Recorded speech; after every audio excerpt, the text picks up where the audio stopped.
The coffee pot was still warm when Clara Bell came back to camp. That was the first thing she noticed. Not the missing wagon. Not the empty place where the mule had been tied. Not even the long, dark wheel marks cutting away through the thin snow. The coffee pot. It sat near the dead fire, tipped slightly on one blackened stone, with a brown ring of steam still clinging to the spout. Somebody had poured from it not long ago. Somebody had stood there, held a cup in both hands, maybe looked toward the trees where Clara had gone for kindling, and then climbed onto the wagon seat anyway. Her family had not been taken by the mountain. They had not lost their way. They had not gone looking for her. They had left while the fire was still breathing. Clara stood at the edge of the clearing with an armload of pine branches pressed to her chest. Snow gathered in her hair and along the shoulders of her gray coat. Her bad leg trembled beneath her, the old injury in her hip turning sharp with every heartbeat. "Pa." Her voice did not travel far. The wind caught it and broke it apart. She took one step into the clearing, then another. The branches slipped from her arms and fell across her boots. "Pa." Nothing answered but the trees. The place where the wagon had stood was pressed flat into the frozen grass. The mule's hoof marks circled once, then pointed toward the eastern trail. The wheel ruts were deep, clean, steady, not wild, not crooked, not rushed by fear. A planned leaving had a shape. Clara saw it in the snow. She walked to the stump where her stepmother had set the breakfast things that morning. A tin plate lay upside down there. Beside it sat Clara's mother's sewing box. Her throat closed. They had not forgotten it. They had placed it where she would find it. The little box was dented at one corner and rubbed silver along the latch from years of use. Her mother had carried it from Missouri to Kansas, then from Kansas into this hard, rising country. Clara had kept it wrapped in a towel beneath the wagon bench. Nobody touched it unless she allowed it. Now it sat on a stump in the open cold. She opened it with stiff fingers. Inside was one heel of bread, a needle, a twist of blue thread, and a folded scrap of paper. For a moment she could not make herself touch the paper. Then she unfolded it. There were only 3 words, written in her father's hand. "God forgive me." Clara stared at the words until they blurred. The clearing tilted a little. She put one hand against the stump to steady herself. Her father had not fought. He had not been tricked. He had known. A sound rose in her chest, but it did not come out as a cry. It came out dry and small, like something breaking inside a wall where no one could see it. The sky above the pass had turned a deep iron color. Snow clouds dragged low over the peaks. The storm had been building since morning, but now it was close enough to smell, cold and wet and heavy, moving down through the timber like a living thing. Clara looked east. The wagon tracks led away between 2 black pines. Her stepmother, Ruth, had chosen the hour well. She had sent Clara for wood because Clara was slow over uneven ground. She had spoken softly that morning, almost kindly. "Take your time, Clara. Get dry branches, not green ones. We'll need a strong fire tonight." Her father had not looked at her. Her stepbrother Micah had been tightening the rope around the canvas cover. He was only 15, all elbows and gilt, and when Clara had passed him, he had shoved something into her coat pocket without a word. She reached into that pocket now. A second piece of bread. Smaller than the first. Hard as bark. She closed her fist around it. Micah had known too. Maybe he had tried, in the only weak way a frightened boy could try. Maybe that was supposed to matter.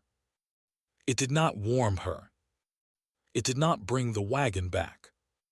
Clara stood alone in the mountain pass, 23 years old with a damaged hip, 1 sewing box, 2 pieces of bread, no horse, no blanket roll, and a storm coming hard from the west.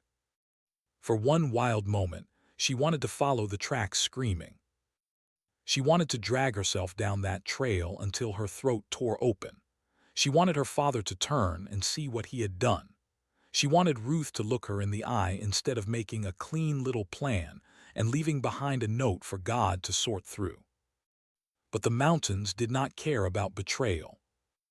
Snow began falling in thicker flakes. Clara wiped her face with the heel of her hand, though she could not have said whether it was snow or tears on her skin. Then she picked up the sewing box.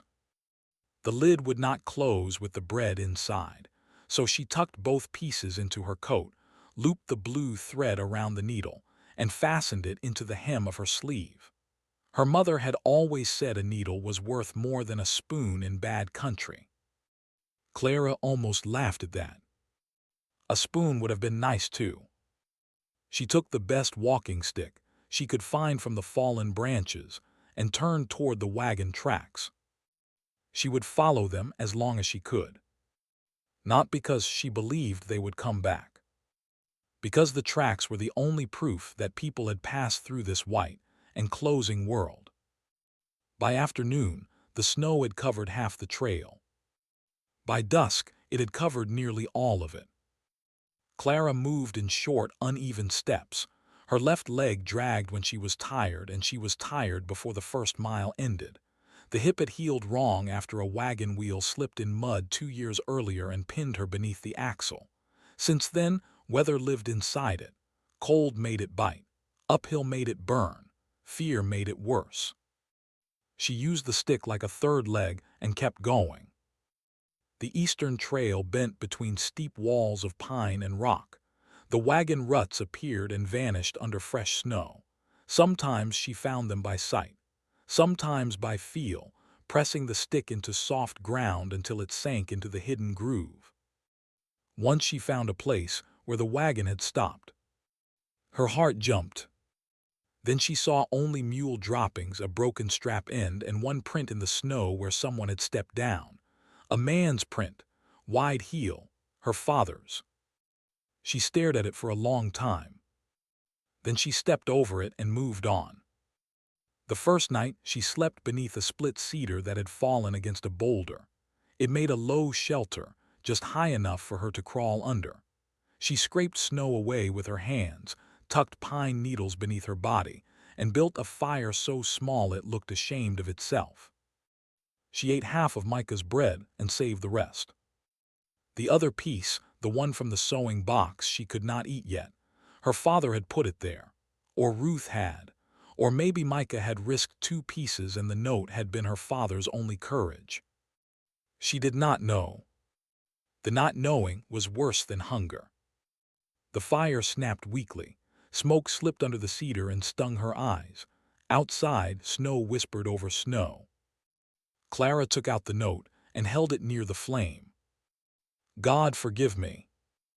Her father had taught her to read by lantern light in a trading room that smelled of tobacco, flour, and rain-wet leather. He had lifted her onto the counter when she was little and let her count coins. He had cried when her mother died. She had seen him cry. She knew there had been love in him once. But love that would not stand up was only a soft thing lying down. She folded the note and put it back in the sewing box. Then she pressed the box against her chest and shut her eyes. She did not sleep much. By morning, the little fire was gone, and the world was white. Clara's boots had frozen stiff. Her fingers were clumsy. Her hip felt as if someone had driven an iron wedge through it. She sucked snow for water, ate the rest of Micah's bread, and started walking again. The trail was almost lost now. The wind pushed snow sideways across the pass. Pine branches bent under the weight. Somewhere above her, a tree cracked with a sound like a rifle shot, and she flinched so hard her bad leg nearly folded. She kept moving. There was no grand bravery in it, no shining courage. Just one step, then the next, because stopping meant the cold would begin making decisions for her. By late afternoon, she no longer knew if she was following the wagon. The pass widened into a long slope scattered with dark rocks and half-buried brush. The sky had sunk low enough to feel like a ceiling. Clara's thoughts came slower now. She would try to count her steps and forget the number before reaching 10. She would try to remember the shape of her mother's face and see only the sewing box lid. At some point she fell. She did not fall dramatically. Her legs simply stopped holding her. She went down on one knee, then both hands, then sideways into the snow. The cold came through her coat at once. She tried to push up. Her arms shook. She tried again. Nothing happened. "Well," she whispered. The word looked white in the air. She lay there for a moment, cheek pressed to snow, and listened. No wagon. No voices. No mule bells. Only the wind moving through the timber, and beneath it something else. Water. A creek hidden under ice somewhere nearby. She rolled onto her back and looked at the sky. Snowflakes fell straight down now, soft and thick, landing on her lashes. She thought of Ruth's voice. "We have to think of the living, Amos, not the ones who need carrying." Clara had heard that through the wagon canvas 3 nights ago. She had lain very still in the dark, pretending the words had not found her. Her father had answered too low for most of it. But she had heard the last part. "She's my girl," Ruth had said, "then be merciful before the mountain is cruel." Merciful. Clara laughed once. It hurt her throat. She turned her head toward the sound of water. If she could get to the creek, maybe there would be lower ground. Maybe the trail would follow it. Maybe there would be a cabin, a bridge, a hunter's shelter, something. She dragged herself forward. Not walking now, crawling. Her gloves filled with snow. Her skirt caught on brush. Her hip sent bright pain through her side with every pull, but she kept moving toward the creek sound until a shadow crossed the snow in front of her. Clara froze. The shadow moved. She lifted her head. A horse stood 20 feet away, dark against the white, its breath smoking in the cold. It was saddled, but no rider sat on it. A rifle was tied along the saddle. A rope hung loose. The horse watched her with calm black eyes, as if it had found many strange things in its life, and one more half-dead woman did not surprise it. Clara tried to speak. Only air came out. Then a man stepped from the trees. He was not as tall as he first seemed. It was the coat that made him look huge, a long hide coat patched at the elbows and shoulders, rimmed with frost. His beard was dark with silver in it. His hat brim was low. One side of his face bore an old burn scar that pulled at the corner of his jaw. He carried 2 snowshoe hares in one hand. For a long moment, he only looked at her. Clara looked back. The man's eyes moved over her coat, her empty hands, the walking stick lying out of reach, the trail behind her already filling with snow. "You lost?" he asked. His voice was low and flat, not unkind, not warm. "No," Clara said. The word came out cracked. His brows lowered. She swallowed and tried again. "I was left." The man did not react quickly. He seemed to take the words in the way stone takes in cold. Then he looked past her, toward the pass. "Wagon." She nodded. "How many?" 4 or 5 with me. "Family?" The question was plain. That made it worse. Clara closed her eyes for one breath. "Yes." The horse snorted softly. The man set the hares down in the snow. "Can you stand?" She tried. Pain opened white inside her. She stopped trying. "No." He gave one short nod as if that settled the matter. Then he whistled. The horse stepped closer. "I'm going to lift you." Clara stiffened. The man noticed. His mouth tightened a little. "Not asking for trust," he said, only telling you what comes next. That was the first honest comfort she had heard in 2 days. "All right," she whispered. He crouched beside her. His hands were careful but not gentle in a soft way. He moved like a man who understood broken things had to be held firmly. One arm went beneath her knees, the other behind her back. When he lifted, the pain tore a sound from her. He did not hush her. He did not say sorry.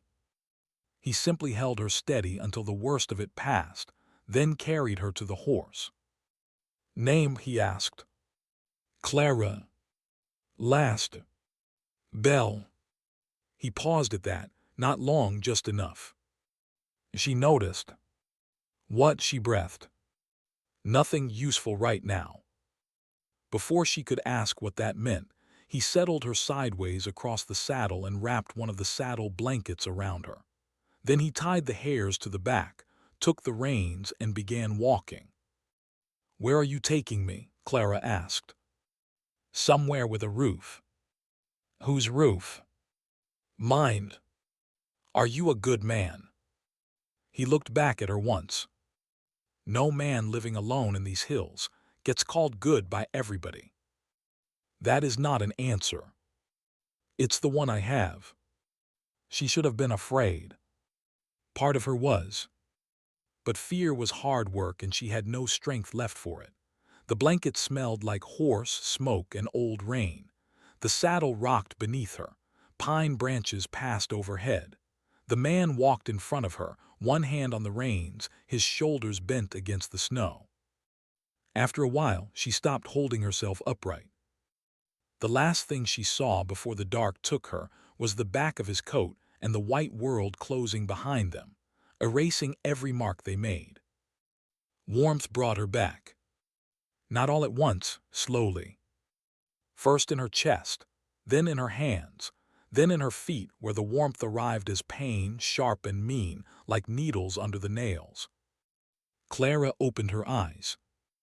A roof of rough pine logs sat above her. Firelight moved across it in orange waves. Something popped in a stove nearby. The air smelled of smoke, damp wool, leather, and boiled meat. She lay on a narrow bed against the wall, under 2 heavy blankets and a buffalo robe. A dog sat beside her. It was large, black, and ugly in the honest way of useful animals. One ear stood up. The other had been torn and healed crooked. Its pale eyes watched Clara without welcome. "Don't stare at him too long." The man's voice came from the stove. Clara turned her head. He stood with his back to her, stirring something in a dented pot.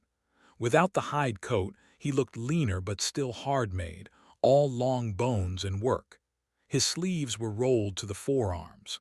His left hand was missing half of the smallest finger. "What happens if I stare too long?" Clara asked. "He decides you're rude." The dog blinked once. Clara looked away. "What's his name?" "Lash." "That dog is black." "He was worse as a pup." She almost smiled, but her face felt too tired. The man brought a tin cup to the bed. Steam rose from it. "Drink." She took it with both hands. Her fingers shook badly. He did not help unless the cup tipped too far. Then one hand came out, steadying the bottom, and left again. The broth tasted thin, salty, and wonderful. "What is your name?" she asked. "Gideon Cross." "Are we high in the pass?"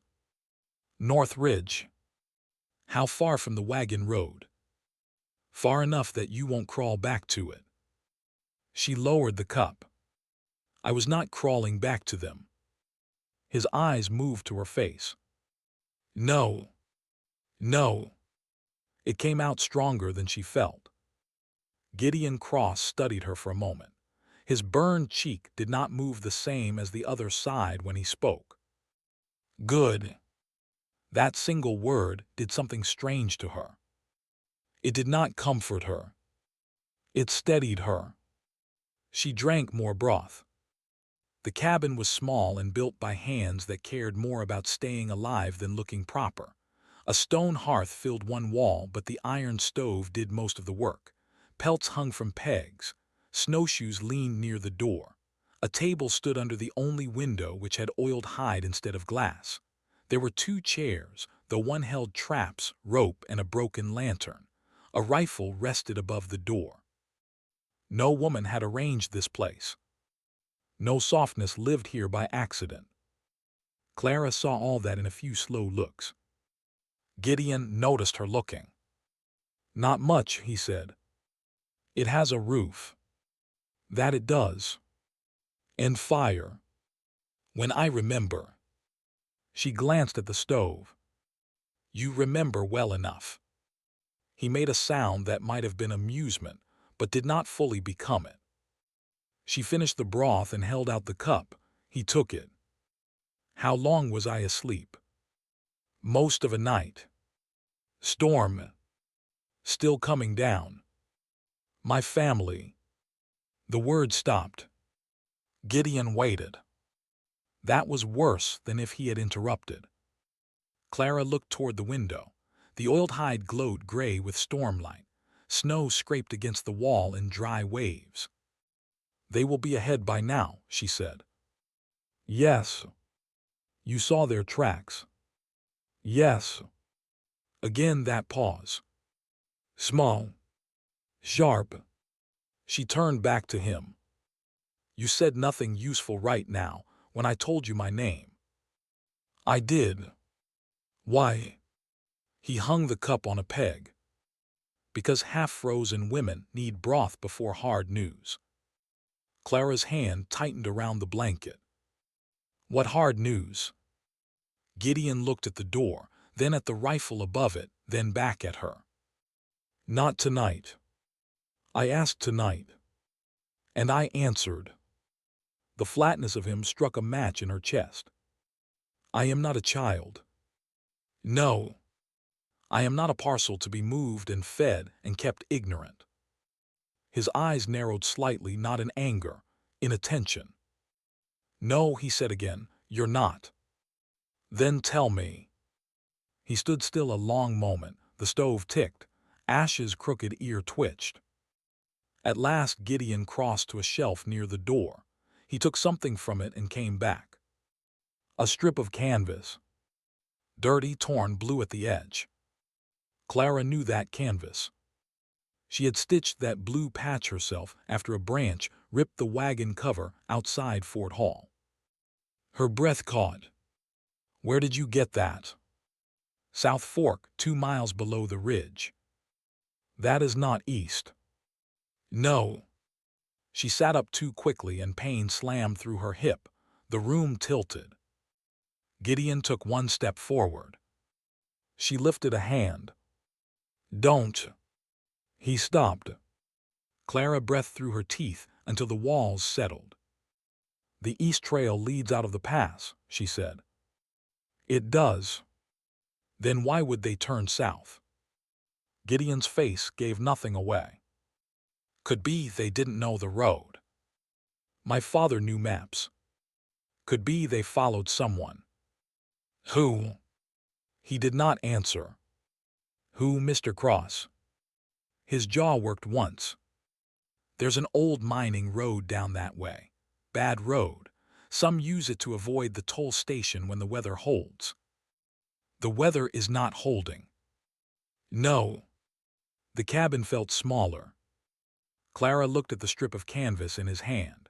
It seemed impossible that something so small could open such a deep hole. "My father would know better." Maybe he wasn't choosing. That hit harder than she expected.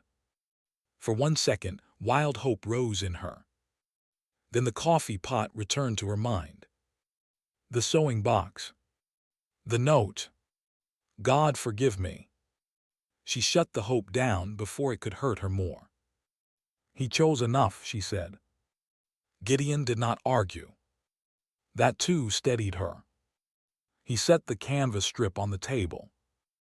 "You'll stay here until the storm breaks.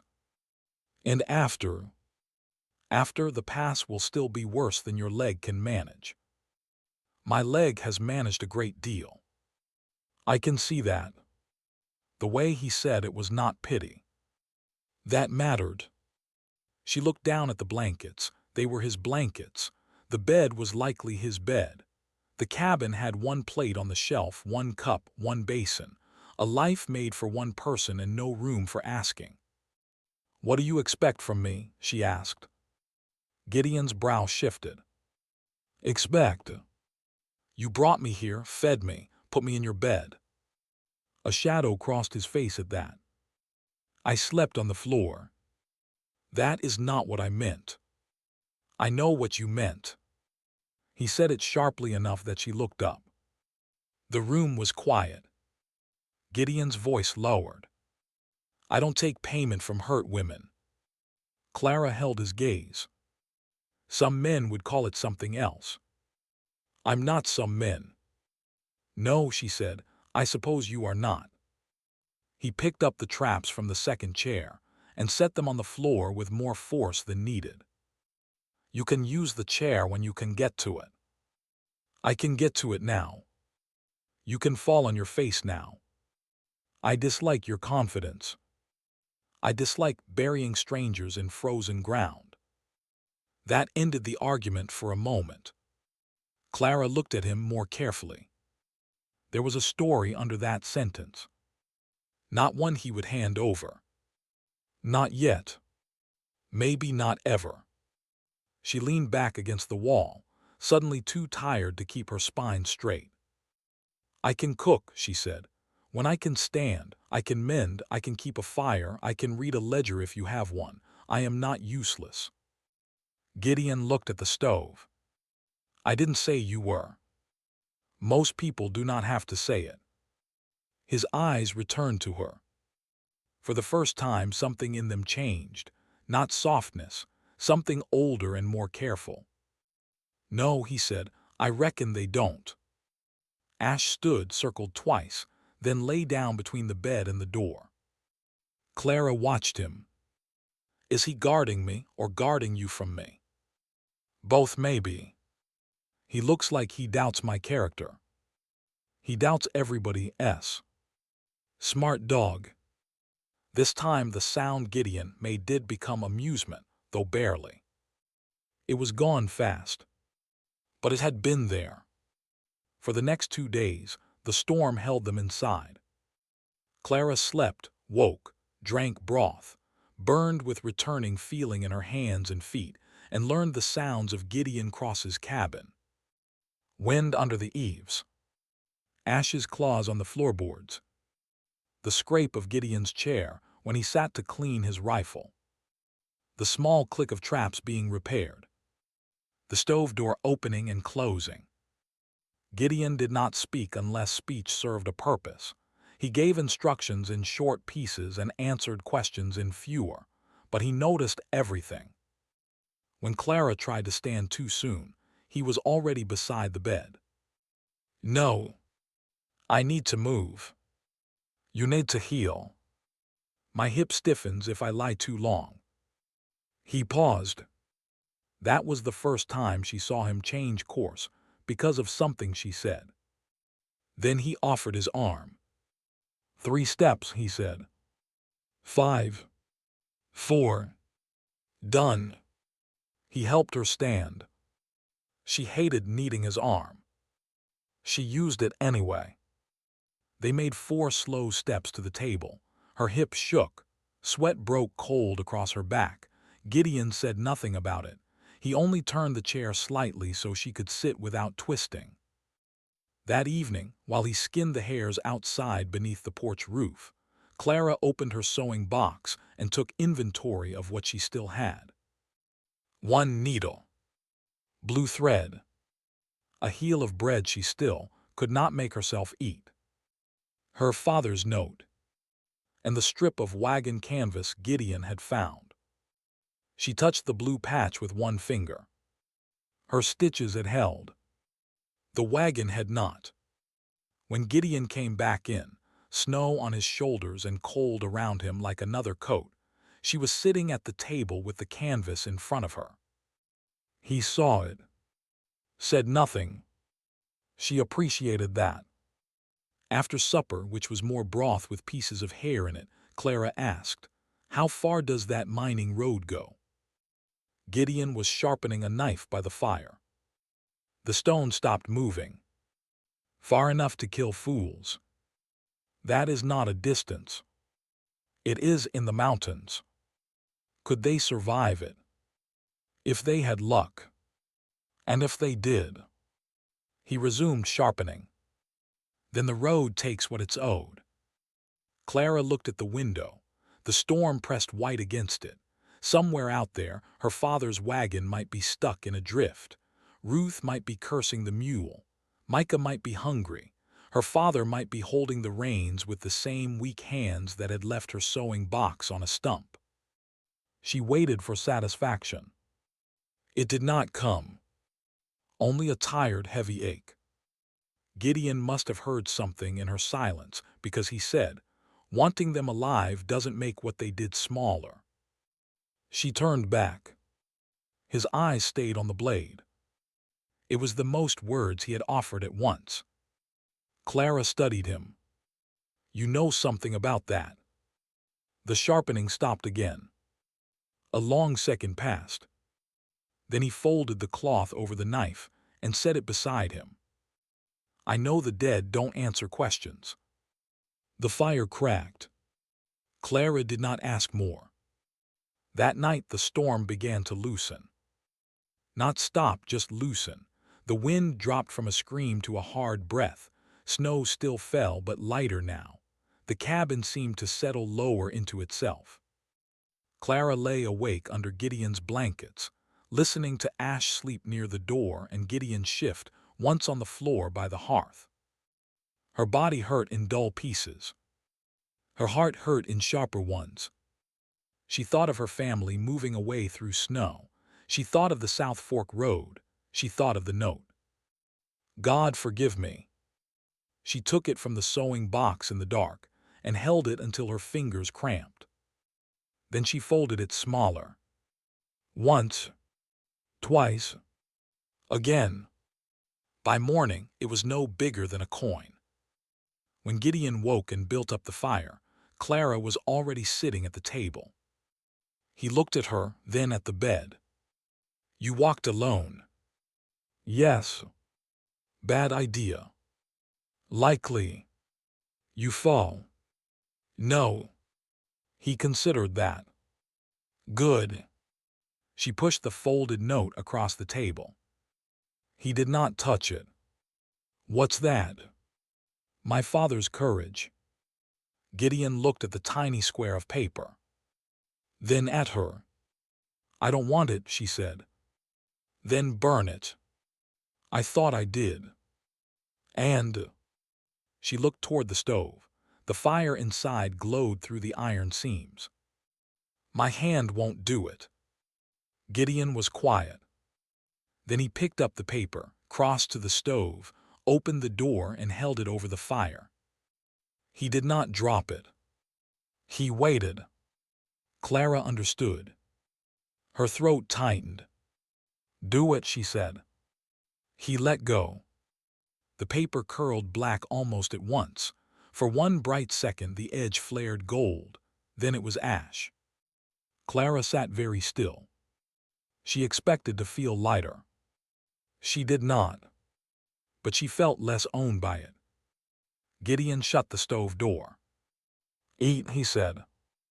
It should have sounded cold. It did not. Clara reached into her sewing box and took out the heel of bread, her father's bread, the last thing from that clearing besides the box itself. It was hard enough to break a tooth. She split it in two with Gideon's knife and set half on his side of the table. He looked at it. "That yours?" "I am tired of carrying it." He picked up the piece and turned it once in his fingers. Then he ate it without ceremony. Clara ate hers too. It tasted like dust, salt, and ending. Outside, the storm thinned until the trees began to appear again through the gray. By noon, Gideon pulled on his hide coat and took the rifle from above the door. Clara watched from the table. You're going out. Need to check the lower draw. The mining road. His hand paused on the latch. No. She knew a lie when she heard one. You found that canvas before the storm, she said. You want to see if the tracks held. He looked back at her. You can barely stand. I did not ask to come. No, you asked to know. Yes. Gideon's scarred cheek tightened. The truth may not help you. It rarely does. I still prefer it. For a moment they simply looked at each other across the small cabin. The fire snapped. Ash rose by the door, ready. At last Gideon opened the door. Cold light spilled in. I'll bring back what I find, he said. Then he stepped out, and the dog followed him into the snow. Clara sat alone in the cabin, her mother's sewing box open beside her, the stove warm at her knees, the burned note gone from the world. For the first time since the clearing, she was not waiting for her family to return. She was waiting for proof of where they had gone. And deep in her bones, colder than the storm, she already knew Gideon Cross would not come back empty-handed. The day thinned behind the hide-covered window, while Clara listened for boots on the porch. At first, she kept herself busy. She folded the blankets, badly because her hands still shook. She washed the tin cup and set it upside down near the stove. She counted what sat on the shelves because numbers were steadier than fear.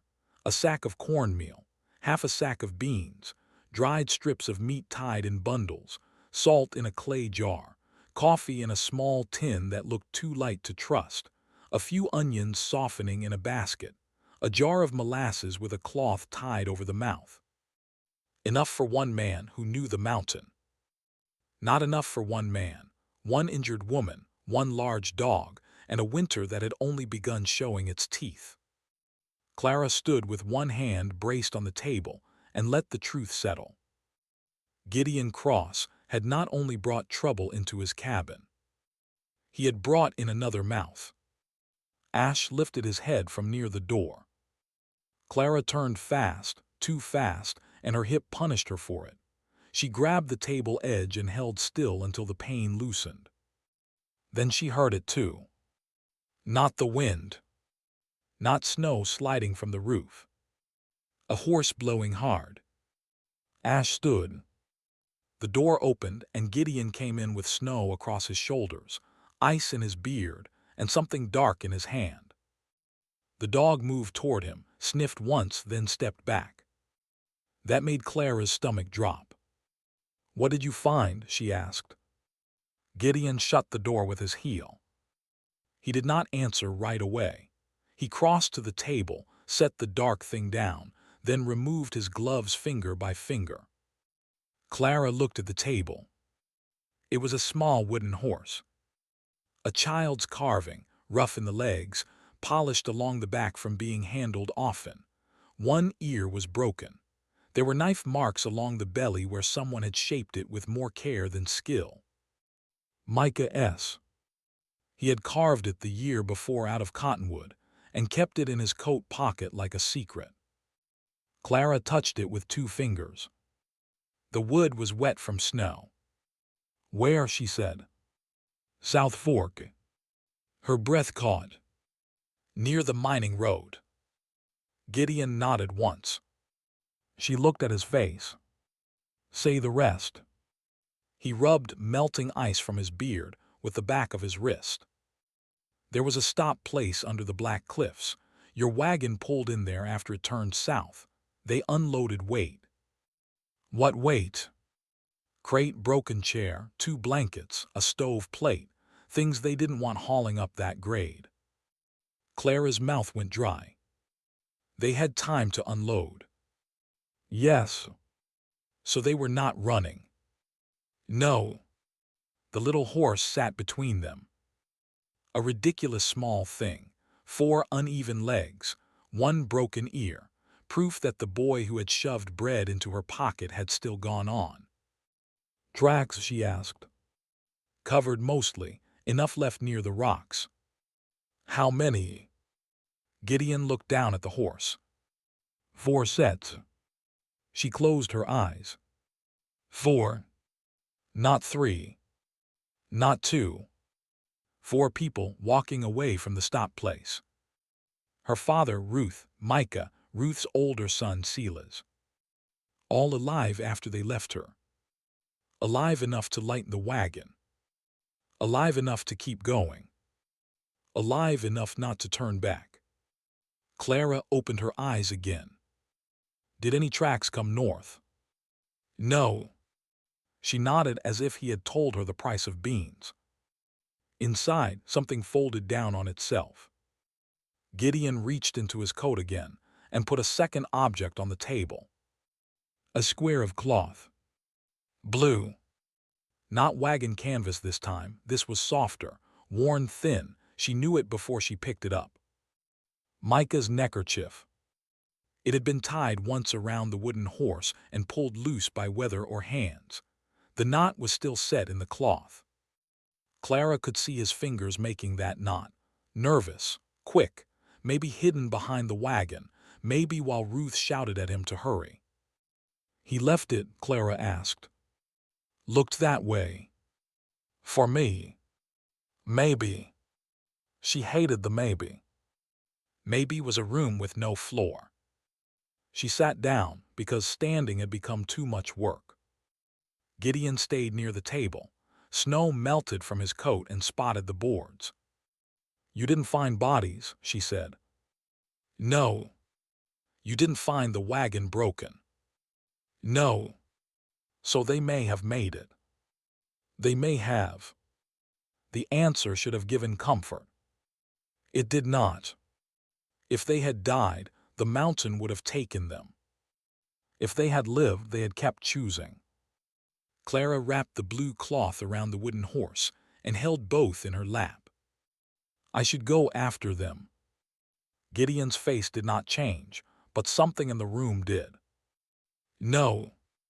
The word landed hard. She looked up. No. You asked, I answered. I did not ask permission. Good, I'm not giving any. Heat rose in her face. You think because I am sitting in your cabin, under your blankets, eating your food, you can decide where I go. I think that road will kill you. That was not the question. It is the only question that matters. To you. His jaw tightened. Clara set the horse on the table carefully, too carefully. My family decided what my life was worth without asking me. Do not stand there and dress the same thing in mountain wisdom. Gideon went still. For a moment, the only sound was the stove ticking as iron cooled. Then he said, You want the truth plain. I have asked for nothing else. You won't make 2 miles on that road. Not in this weather, not with that hip. I could carry you part of it maybe. Then I'd slow. Then the horse would slow. Then all 3 of us would be standing in white ground with dark coming on. That's not choice. That's math. The word struck her. Math. Ruth's kind of word. A clean word for dirty things. Clara stood so fast the chair scraped behind her. Then I hate math. Gideon's eyes sharpened. So do Graves. The room held its breath. Clara did not know what to do with the anger in her hands. She wanted to throw the cup. She wanted to tear the blue cloth in 2. She wanted to strike him, not because he was wrong, but because he was not. Instead, she picked up the sewing box and limped to the bed. Each step hurt. She made sure he saw none of it in her face. I am not your dead to manage, Mr. Cross. His voice came from behind her, lower now. No. She stopped. He added, You're not. She waited, but he said nothing more. That was Gideon Cross. He came to the edge of something and turned back before anyone could see what stood there. Clara sat on the bed, turned her back to him, and opened the sewing box. She put Micah's carved horse inside. The blue neckerchief went under it. She closed the lid. That night they did not speak. Gideon slept on the floor near the hearth. Clara lay in his bed with her eyes open, staring at the dark roof beams, listening to the wind pick at the cabin walls. The anger burned down slowly. Under it was something worse. She had wanted Gideon to be cruel, so she could reject him cleanly. But he had not been cruel. He had been practical. And in this country, practical could sound like a locked door even when it was keeping wolves out. Morning came pale and hard. Gideon was gone before the sky fully lightened.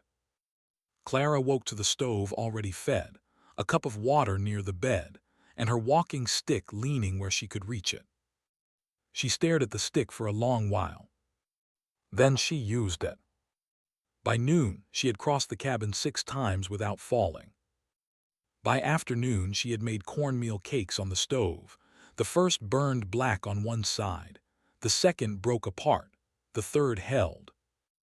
When Gideon came back near dusk, he stopped just inside the door.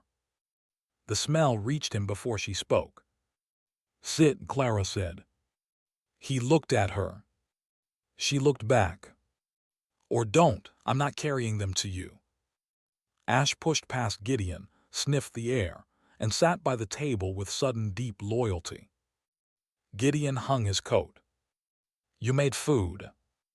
"I noticed." He washed his hands in the basin, then sat.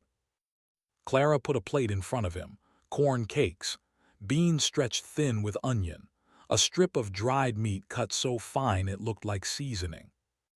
He ate one bite. Then another.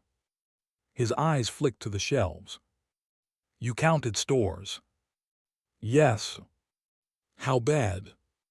"Bad enough to be honest, not bad enough to be foolish." That almost got a look from him. "Almost." "We ration coffee now," she said. His hand paused over the cup. "That's so." "Yes. I live here." "I noticed that too." A strange little movement crossed his mouth and vanished. He drank the coffee anyway. "Half a cup. Not a drop more." It was the nearest thing to an apology either of them could manage. Days began to take shape after that. Not easy days, not kind ones, but shaped. Gideon ran his trap lines in the morning and came back carrying cold with him. Sometimes he brought rabbit, sometimes squirrel, once a fox he did not intend to eat unless the mountain forced him. He knew where to step in snow, where to test crust, where to hear danger before seeing it. Clara learned the cabin. She learned which floorboard near the stove dipped under weight. She learned that the north wall leaked wind after midnight. She learned the stove liked split pine to wake and hardwood to hold. She learned that Ash preferred to be spoken to like a rude old uncle and not a dog. She also learned that Gideon moved things when she was not looking. The water bucket appeared closer to the table. The heavy pot moved from the high shelf to the lower one. A nail was driven beside the bed for her coat. The walking stick's handle was shaved smoother where her palm rubbed. No mention was made of any of it. So Clara made no mention either. She repaired the torn seam in Gideon's winter coat with blue thread because it was the strongest she had. She expected him to complain about the color. He only looked at the neat row of stitches near the shoulder and said, "That'll hold." "Yes," she said, "that was the idea." She mended his gloves. She patched a hole in the blanket. She took apart his second chair, tightened the loose joint with a sliver of wood and glue made from boiled hide, then set it upright again. When he came in and saw it, he said, "That chair's been bad for years." "So I gathered. I meant to fix it." "I believed you." He glanced at her. She kept stirring the pot. He sat in the repaired chair that night, testing it once. It did not wobble. Clara pretended not to notice the small satisfaction in his shoulders. The first time he spoke of the road again, it was not because she asked. They were working by firelight. He was cutting rawhide strips. She was rethreading the torn edge of a flour sack, turning it into something usable. Gideon said, "The mining road used to be a proper route." Clara's needle slowed. "Used to be." Before the slide took the bridge. "Went." 12 years back. She waited. He dragged the rawhide strip through his fingers. Folks still try it when they want to save time or money. Mountain charges both eventually. Did you guide people through? Once the question was out, she wished it back. Gideon's hand stopped. Ash lifted his head, as if he knew that kind of stillness. "Yes," Gideon said. "Only that." Clara tied off the thread. "I'm sorry for asking, for whatever made that answer so short." His eyes came to her, then away. "There was a girl with us," he said. Clara did not move. "My sister, Miriam, 16, thought the whole world owed her a song." His voice had no softness, but it had weight. "Storm hit early. I went ahead for help, tied red cloth on branches so I could find my way back." The fire shifted. Clara saw him not as he sat now, scarred and sealed away, but younger, running through snow, carrying rope, believing cloth tied to branches could hold the world in place. "When I came back, the road was gone under drift," he said. "So were they." Clara's throat tightened. "All of them." "Most." "Miriam." His fingers closed around the rawhide until the strip bent. "Dead don't answer questions." There it was again. The sentence from the first night. Now it had a face. Clara lowered her eyes to the flour sack. "I should not have pushed." "You didn't." "No." "You opened a door. I could have kept it shut." That was more than he usually gave. She received it carefully. "Is that why you live here?" He cut the rawhide with one clean pull of the knife. "It's one reason." "And the burn?" "Same storm, different part of it." She nodded. "No more." She had learned by then that some wounds were like seams pulled too tight. If you tugged hard, they tore wider. After that night, Gideon changed in ways so small anyone else might have missed them. He still spoke little. Still woke before dawn. Still gave orders like every word cost money. But he began leaving pieces of himself around the cabin the way a cautious animal leaves tracks near water. Miriam had liked peppermint candy.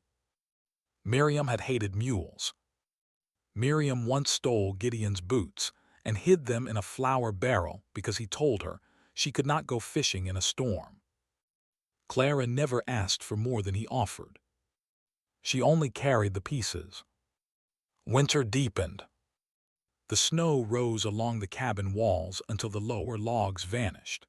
The window became a square of dull light in a white world.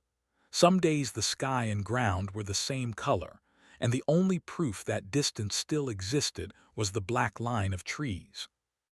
The mountain pressed close. Food became arithmetic again. Clara cut meat thinner. Gideon checked farther lines. Ash grew restless by the door. At night the cold made the cabin boards pop, sharp as knuckles cracking. One evening, Gideon came home empty-handed and more tired than usual. Clara saw it in how he bent to remove his boots. "Bad line?" she asked. "Frozen traps, 2 sprung, 1 stolen." "Stolen?" "Wolf." Ash's head rose. Clara looked toward the door. "Close. Closer than I like." That was all he said. But he cleaned the rifle twice before sleep. The next morning, he left before first light. The sky was wrong from the beginning. No snow yet, but the air had the yellow-gray weight that made Clara's hip throb before the weather arrived. By noon the wind shifted. By mid-afternoon, it came hard from the north, driving snow fine as sand against the cabin. Clara kept the fire hot. She checked the door latch twice.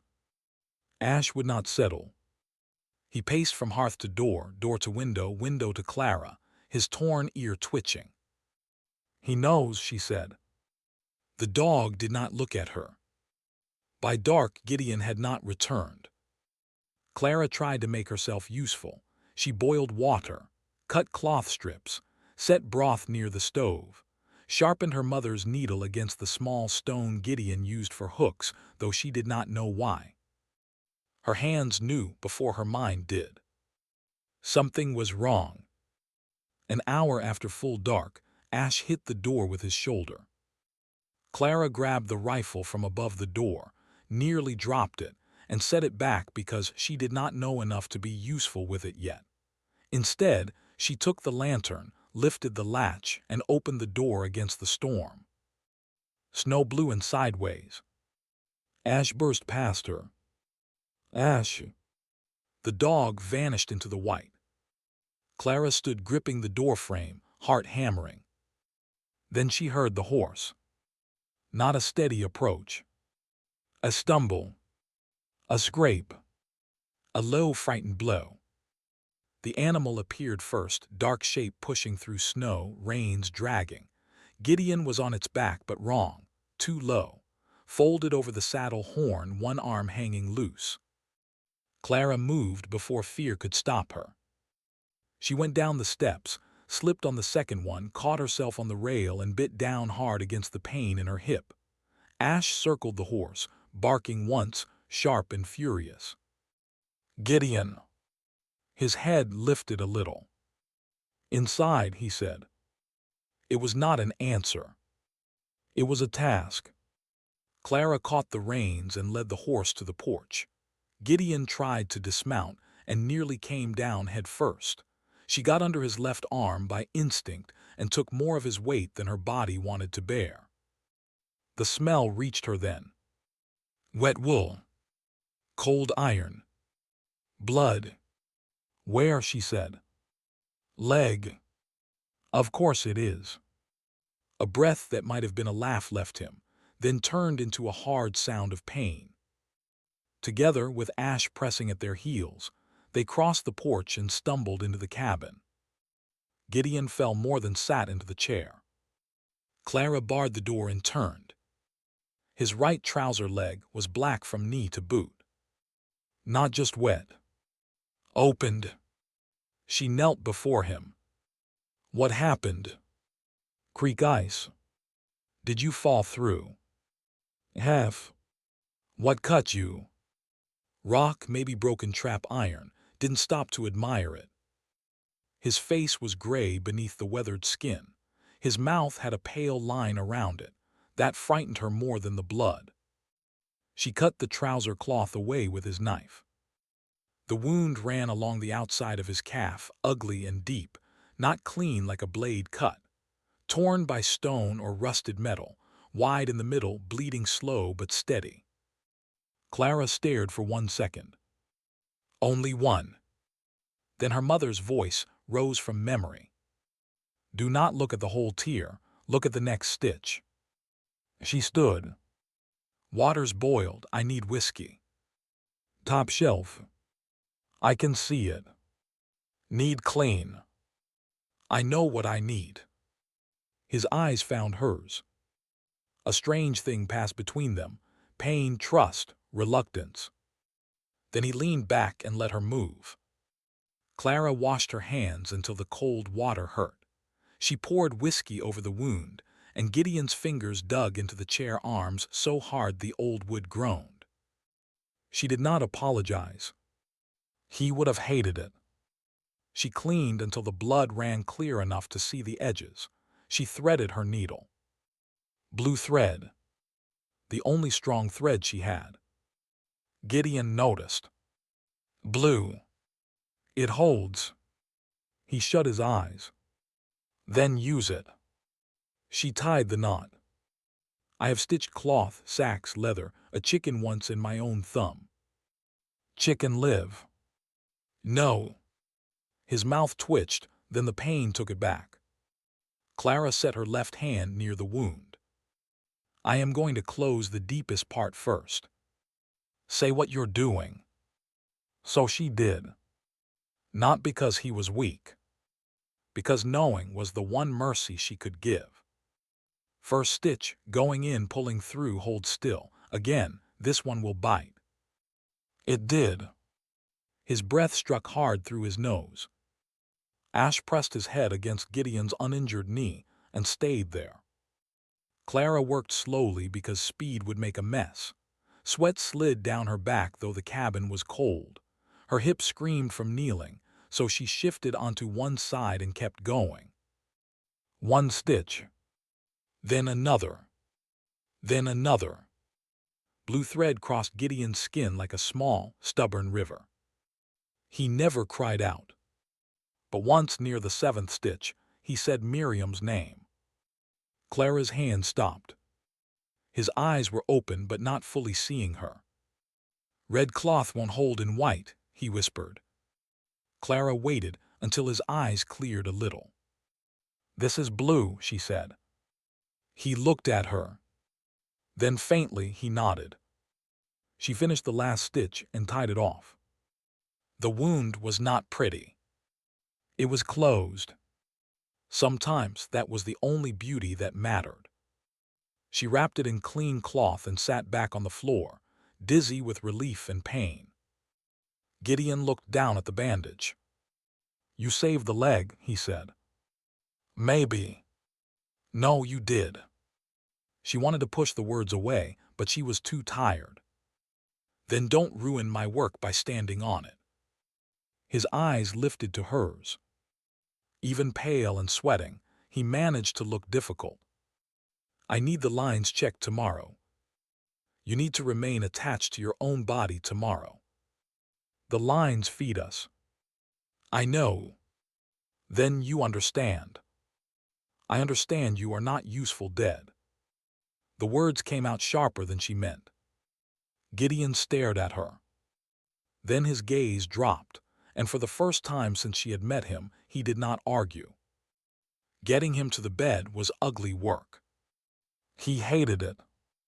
She hated how much he hated it. He leaned on her because there was no other way, and she felt the weight of him through her bones. Her bad hip threatened to buckle twice, but she used the table, then the bedpost, then pure spite. At last he lay back under the blankets, his jaw locked, sweat at his temples. Clara stood over him, breathing hard. Do you always make rescue this unpleasant? His eyes were closed. Usually I'm on your side of it. That explains the poor manners. A tired sound escaped him. Not quite a laugh. Enough. The fever came the next evening. By then, the storm had pinned the cabin shut. Snow climbed halfway up the door. The wind shook loose powder through tiny gaps in the roof. Clara kept the stove hot and used the last clean rags for compresses. Gideon burned and shivered by turns. His words came loose. Miriam. Bridge. Rope. Don't let go. Once near dawn, he gripped Clara's wrist with startling strength and said, I went back. She bent close. I know. I went back. His eyes were open but wild with fever. I believe you, she said. That quieted him. She stayed beside him through the night, not because anyone asked, not because she owed him. The debt between them had become too tangled to count. She stayed because his breathing mattered. Morning brought no improvement. By afternoon, the firewood stacked inside had run low. Clara looked at the door. Then at Gideon. Then at Ash. The dog looked back as if he understood the list and did not care for it. I need wood, she told him. Ash sneezed. Very helpful. She wrapped herself in Gideon's spare coat, took the walking stick, and forced the door open against packed snow. The porch was half buried. The woodpile sat only 10 steps away, but the storm had made 10 steps into a country. She took 3 pieces first, then 4, then 6. Each trip left her shaking. On the 5th trip, she saw tracks near the edge of the clearing. Not rabbit, not deer. Long, oval prints in a line. Then more of them crossing near the woodpile. Ash came to the doorway and growled. Clara backed inside and barred the door. The wolves had found the cabin. By the 3rd day of Gideon's fever, the meat was nearly gone. The traps had not been checked. The storm was easing, but the cold after it was worse, sharp and still, the kind of cold that made sound carry. The wolves stayed beyond the trees. Clara did not see them often, a gray shape once near the creek line, another sliding behind the pines at dusk. Mostly she felt them. Ash felt them more. His body stayed low and ready, his growl a constant whether in the cabin. Gideon woke clear for a few minutes near sundown. Clara helped him drink. His eyes moved to the rifle. How close? Close enough that Ash has become rude. How many? I have seen 3. Means 5. I know. He looked at her. You know. I can count what hides by what shows. Something in his gaze changed, even through fever. Smart. Useful, she corrected. No. She stilled. His voice was rough, but his eyes held. Smart. She looked away first. There were moments she could handle hunger, wolves, blood, and fever better than a plain, kind word. The snares, he said. Don't start. There's one near the low spruce, 20 yards past the woodpile. If it caught, it may still have something. And the wolves know it too. Yes. Wonderful. His fingers tightened around the cup. Don't go at night. I was not planning to. Don't go alone. She looked at Ash. I have been insulted on his behalf. Gideon's mouth moved weakly. Ash is not a plan. No, he is a critic. That night Clara did not sleep. She sat near the stove with the rifle across her knees, not because she knew how to use it well, but because holding it made the dark less empty. Ash lay with his head on his paws, eyes open. Near midnight, something brushed the door. Ash rose with no sound at all. Clara's fingers tightened on the rifle. Another scrape. Then a low sniff at the threshold. The door was thick. The latch was not. Clara stood, lifted the iron poker from beside the stove, and struck the inside of the door with everything she had. The sound cracked through the cabin. Ash erupted beside her, barking deep and savage. Outside, claws skidded back across the porch. From the bed, Gideon rasped, "Don't open. I may be stubborn, but I'm not decorative. Rifle. I don't know the load. Half-cocked, check pan." She froze.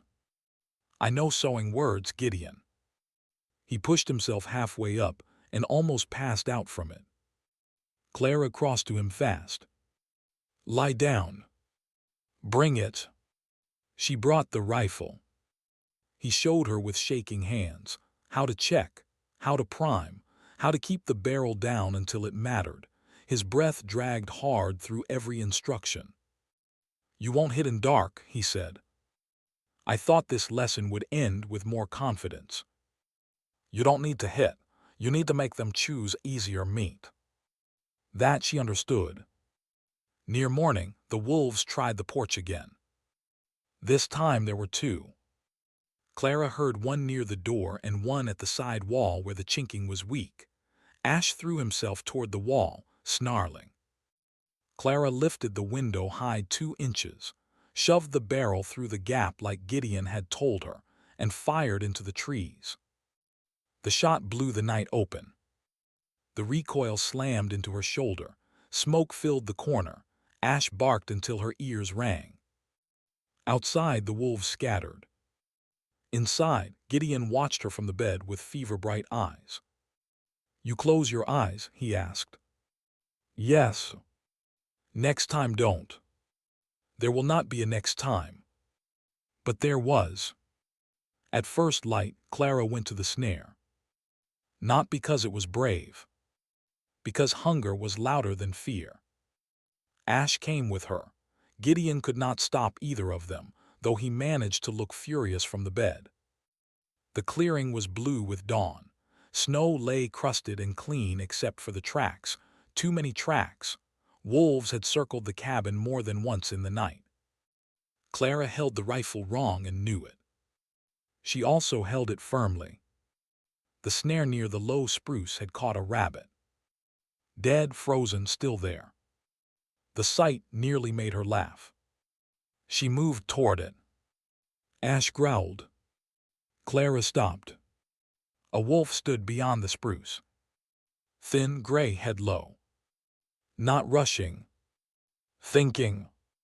Clara's mouth went dry. The rabbit hung between her and the wolf like a question. Ash stepped in front of her. "No," Clara whispered. The dog ignored her. The wolf moved one paw forward. Clara lifted the rifle. This time she kept her eyes open. She aimed nowhere near well enough. She fired at the snow in front of the wolf. The snow leapt. The wolf sprang back, not hurt but startled. Ash charged 3 steps, all teeth and fury, and the wolf vanished between the trees. Clara did not wait to be proud. She grabbed the rabbit, reset the snare with shaking hands, and limped backward toward the cabin without turning her back on the woods. When she got inside, she barred the door and leaned against it. Gideon stared at the rabbit in her hand. Then at her. Then at the rifle. "You fired low." "Yes." "On purpose." "Mostly." A breath left him. It might have been relief. It might have been prayer. She held up the rabbit. "Breakfast." Ash sat down and looked deeply pleased with himself. The rabbit changed everything. Not because it was much meat, it was not. But because it proved the mountain had not closed every hand against them. Clara made broth, Gideon drank. Ash received scraps with the dignity of a judge. The fever eased by evening. By the next day, Gideon's skin cooled.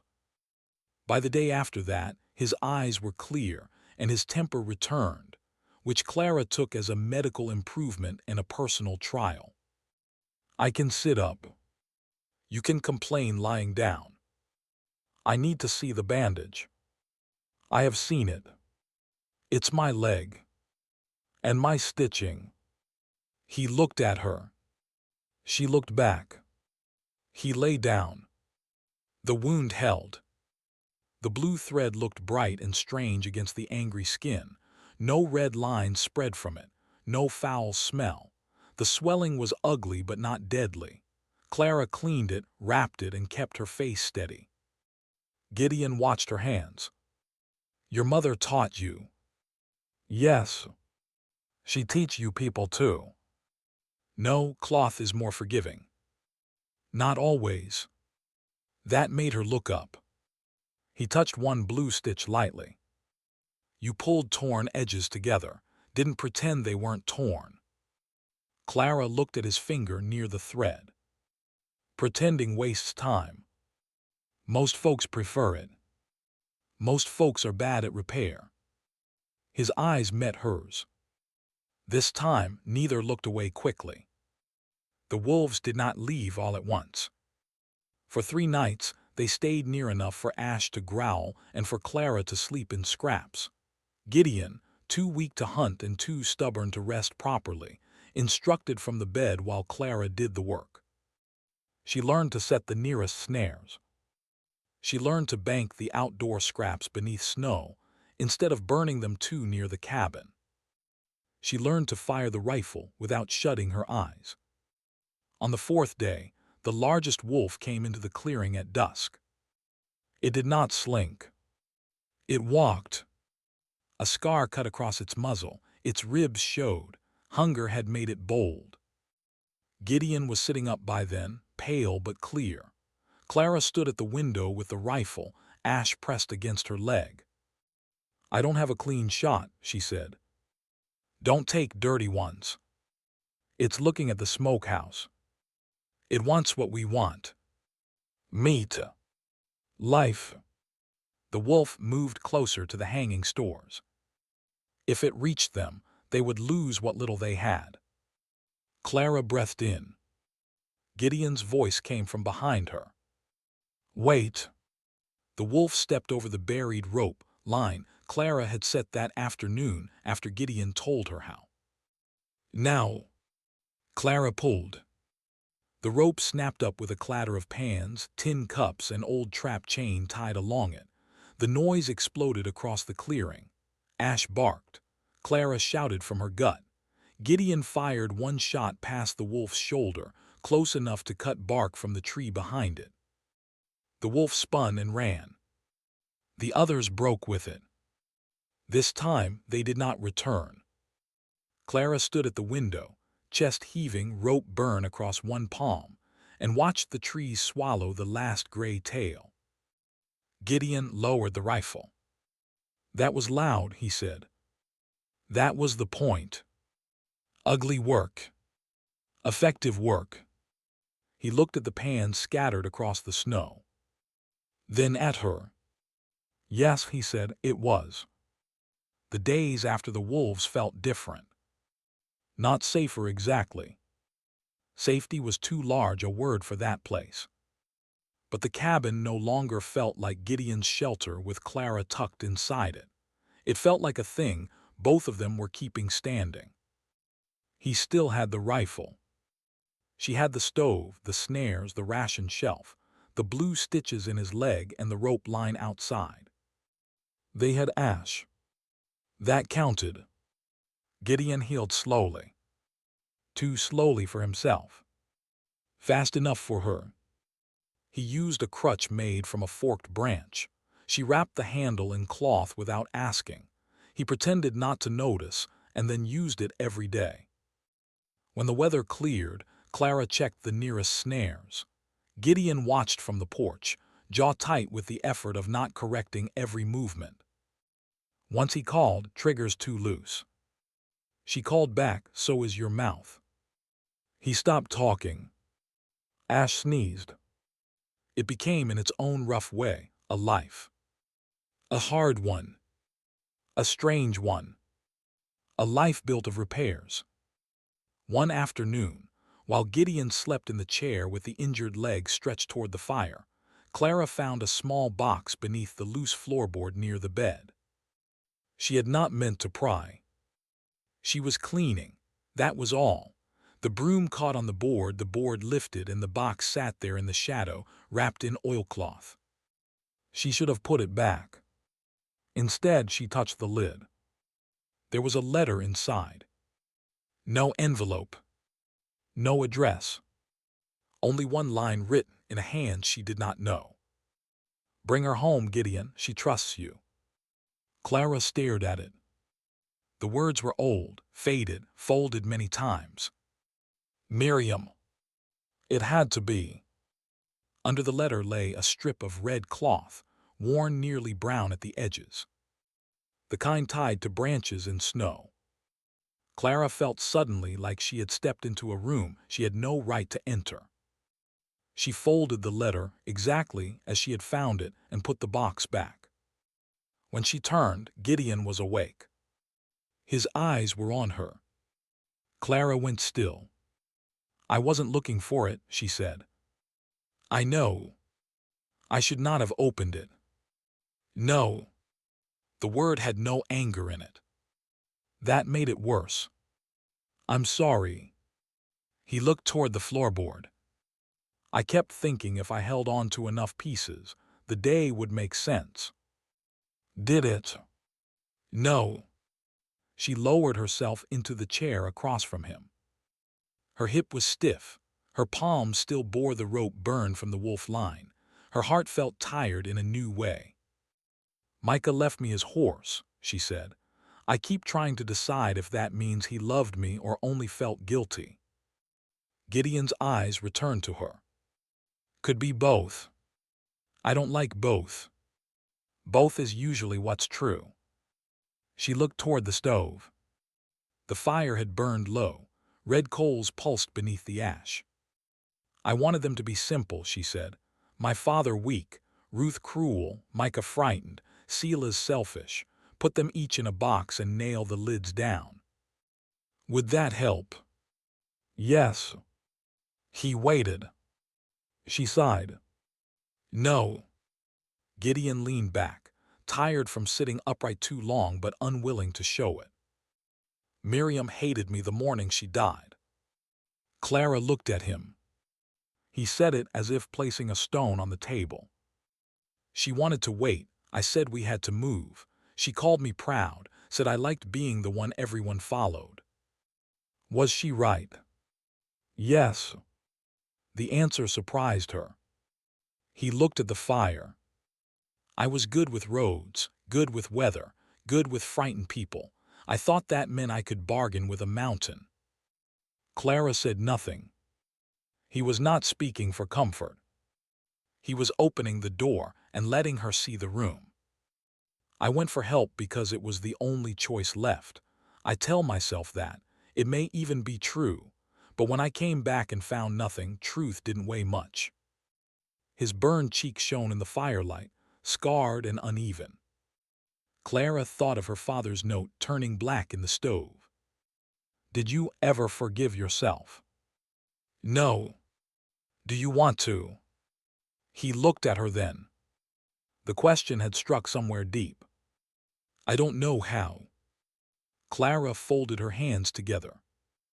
"I don't know how to stop wanting my father to come back and explain himself." Gideon's voice lowered. What would he have to say? She thought about that. Really thought. The answer hurt for how plain it was. Nothing that would undo it. No. The wind moved along the roof. Not a storm wind now. A thinner one. A tired one. Clara looked at the floorboard, where the oilcloth box hid beneath the planks. Maybe some questions are just places we visit less often. Gideon considered that. Then he nodded once. The wound in his leg left a scar thick as rope. The blue thread came out piece by piece when the flesh had closed enough. Clara cut each stitch carefully, pulling it free with her smallest needle. Gideon did not flinch until the last one. "That one hurt?" she asked. "No." "Liar." "Yes." She smiled before she could stop herself. He saw it. For once he did not look away. By late February, the worst of the deep cold began to loosen its fist, though winter still ruled everything worth touching. Drips formed along the porch roof in the warmest hour of the day and froze into knives by night. The creek under the snow started making noise again. Far off, trees dropped heavy loads with soft thumps that rolled through the timber. Gideon could walk to the woodpile without the crutch. Clara could cross the clearing and back if she took her time. Ash decided this meant everyone required supervision and became insufferable about it. One morning, Gideon came inside carrying a split log and found Clara at the table with his old ledger open. He stopped. "That's private." It was illegible. I took a risk. He came closer.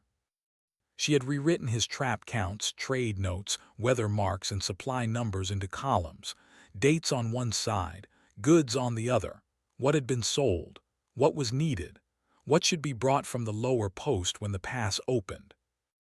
Gideon stared at the page. "You made sense of it." "I tried." "No, you did." Praise from Gideon still arrived like a tool placed in her hand. Useful, heavy, unexpected. She tapped one column. "You need roofing nails, more salt, coffee, a proper hinge for the door, and glass if the post has any. Glass for the window. Oiled hide works. So does crawling. People still make chairs. His mouth shifted. Glass breaks. So do people. We mend what we can. He looked at her then fully. The room seemed to hold that look. Not soft. Not easy. But honest enough to warm the air. Before either of them could speak, a sound came from outside. Faint. Distant. A bell. Not a church bell. Not a dinner bell. A mule bell. Gideon turned toward the door. Clara's hand closed over the ledger page. Another bell answered it, farther down the ridge. Wagons. Her body knew before her mind did. The pass was not open yet, not truly, but someone was moving below. A small train maybe, traders, early fools, men with wheels and animals and places to go. Gideon took his coat from the peg. Clara stood. Her hip protested, she ignored it. "You're going down?" she asked. "Only to the overlook." "I'm coming." He did not answer right away. She waited for the no. It did not come. Instead, he took her walking stick from the wall and handed it to her. Slow then. They climbed the short rise west of the cabin, where the trees opened enough to see the lower cut of the pass. The snow there was crusted hard, glittering under weak sun. Clara stopped twice to breathe. Gideon did not hurry her. Below, through black pine trunks, a line of wagons crawled along the valley road. Not her family's wagon. Not the one with the patched blue canvas. These were strangers. 6 wagons, maybe 7, tiny at that distance, moving like beetles through the white. Clara stood beside Gideon and watched them. Her heart did something she could not name. For months, wagons had meant leaving. Betrayal. A track in snow. Now they meant something else too. A road opening. A world returning. A choice coming closer. Gideon spoke without looking at her. When the proper train comes in spring, they'll stop at the lower post. Clara kept her eyes on the wagons. I know. I have money set by. She turned her head. His face was fixed on the valley. Enough to get you to a town, he said. Enough that you don't have to take the first bad work offered.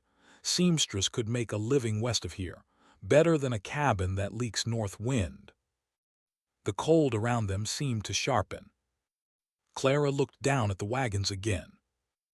They moved slowly, patient and sure, carrying people toward lives they had chosen or were pretending they had chosen. And is that what you've been planning? She asked. Gideon's gloved hand flexed once at his side. Planning keeps people alive. That was not my question. No. He did not say more. The old anger stirred, but it did not rise the same way now. It had changed over winter, grown roots, become something steadier. Clara looked at the man beside her. The scar on his cheek. The leg she had sewn shut. The shoulders that carried too much weather and too many dead. The mouth that could offer gold more easily than ask her to stay. Below them, the wagon bells rang faintly through the pass. A clean sound. A cutting one. Gideon finally looked at her. When the snow lets go, he said, you'll have the road back.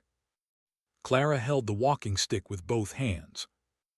The wind moved between them, smelling of pine, thawing ice and distance. And if I don't want the road? She asked. Gideon said nothing. But the look on his face changed before he could hide it.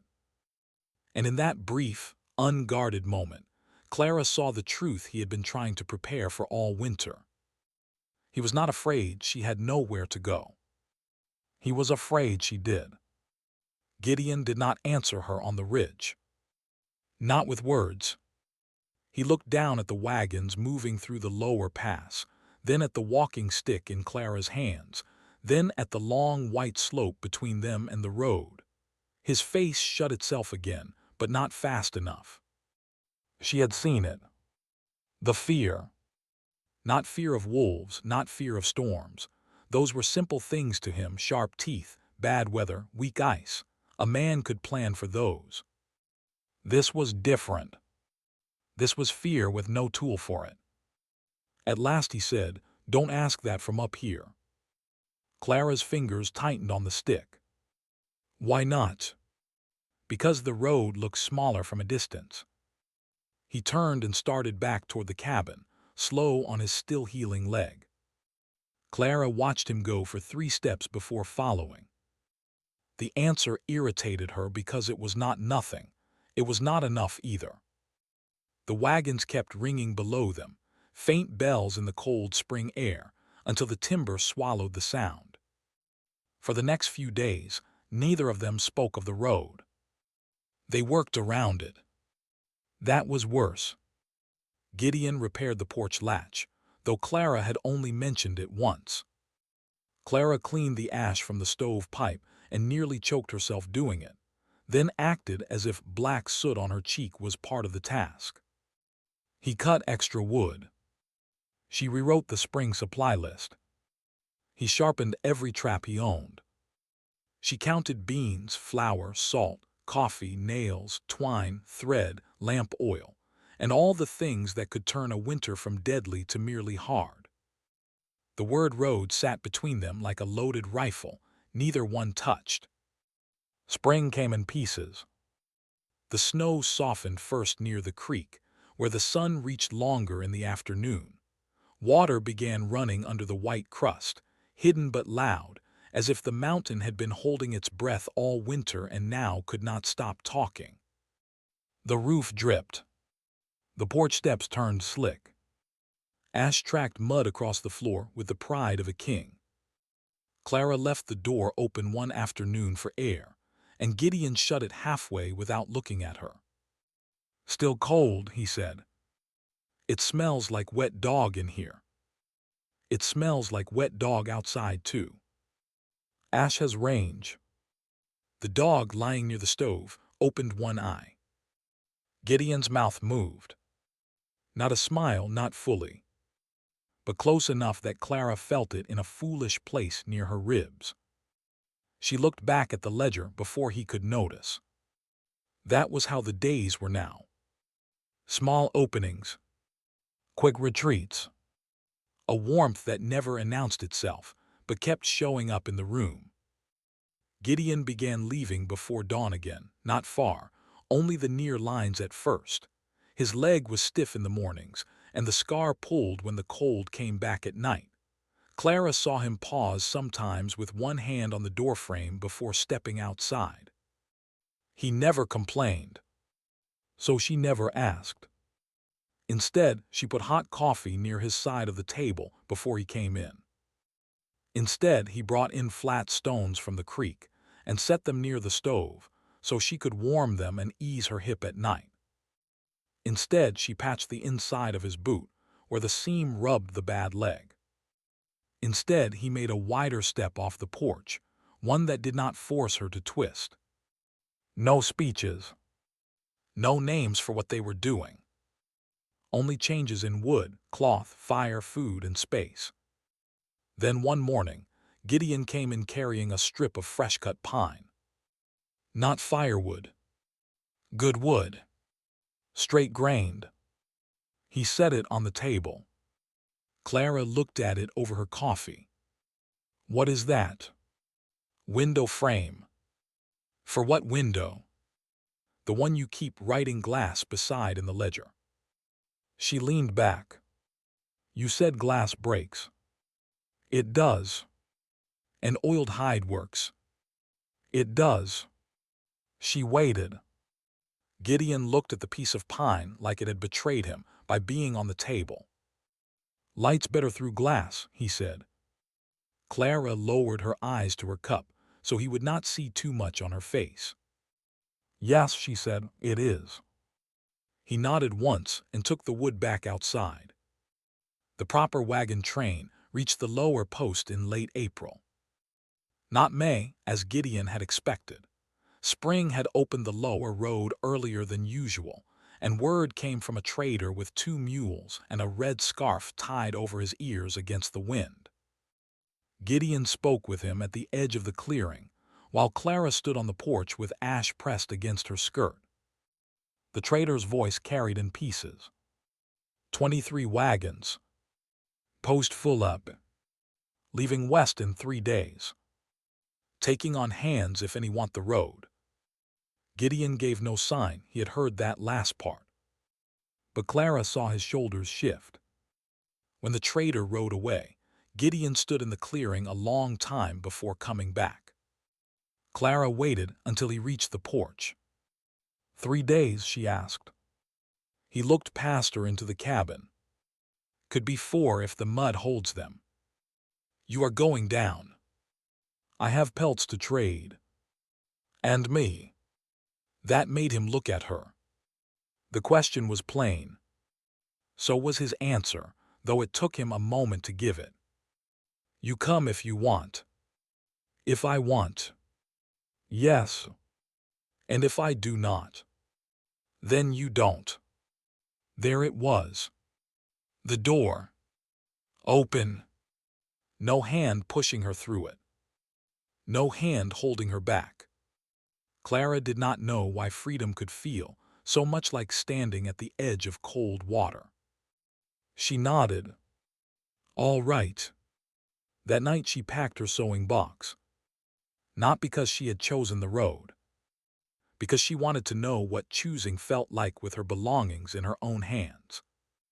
She put the needle inside. The blue thread now nearly gone. Micah's wooden horse. The neckerchief. The small pair of scissors her mother had used before Clara was born. Then she stopped. The thimble was missing. She emptied the box twice. It was not there. She sat on the bed, staring into the little compartments. Her mother's thimble had been silver, dented at the rim where a wagon wheel had once rolled over the box and nearly crushed it. Clara remembered seeing it in Kansas. She remembered wrapping it in cloth. She remembered Ruth asking once what it might be worth. Clara closed the sewing box slowly. The next morning, she said nothing about it. Gideon loaded the mule with pelts, rope, a small sack of trade goods, and the ledger. He handed Clara a pair of gloves he had mended during the night. The stitches were terrible. She looked at them. Then at him. I see you attempted murder on this seam. It'll hold. Barely. That's holding. She put them on. They were warm. The trip down to the lower post took most of the day. The mountain had changed since the day he carried her through snow. The same pines stood there, the same rocks shouldered out of the ground, but water now ran everywhere, bright and cold. The road was mud in the low places and packed ice in the shadows. Birds moved in the brush, quick flashes of brown and gray. Clara rode part of the way on the mule and walked part of it when her hip demanded a different pain from sitting too long. Gideon did not offer help unless the ground turned dangerous.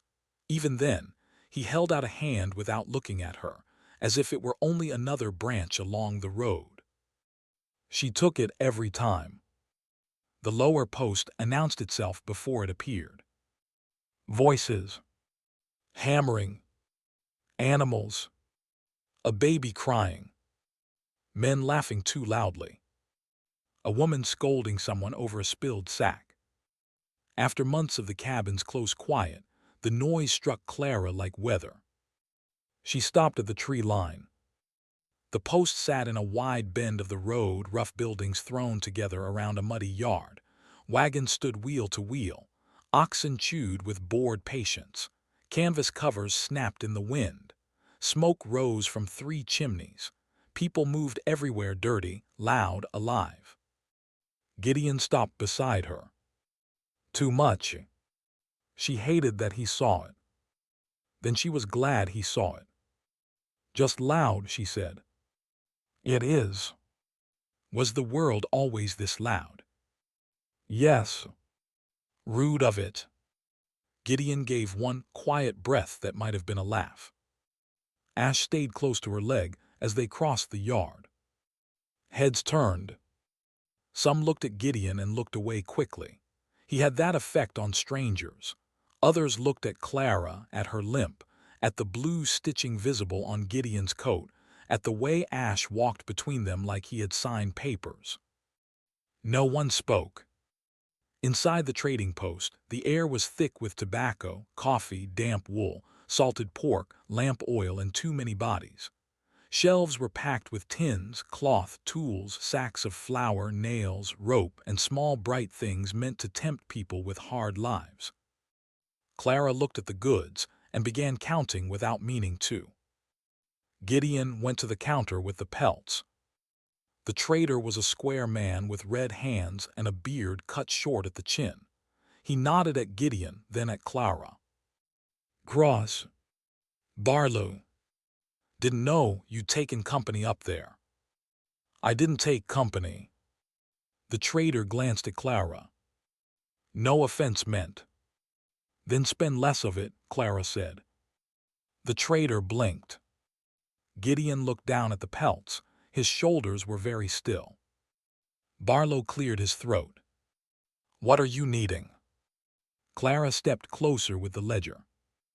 Coffee, salt, flour, cornmeal, lamp oil, hinges, roofing nails, window glass if you have a pane that survived the road, thread, needles, 2 sacks of beans, dried apples if they are not gray with age, and a fair price on these pelts. Barlow looked at Gideon. Gideon said nothing. That was permission. Or better than permission. It was trust. Barlow named a price for the pelts. Clara looked at him, as if he had dropped a dead mouse on the counter.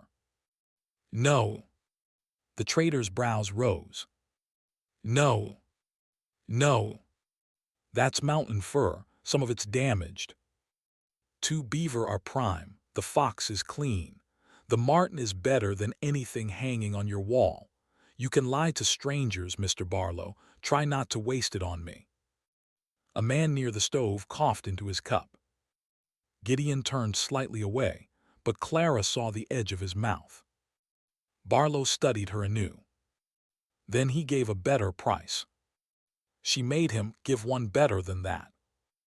When the trade was settled, Clara chose supplies with care. She touched cloth but did not buy much.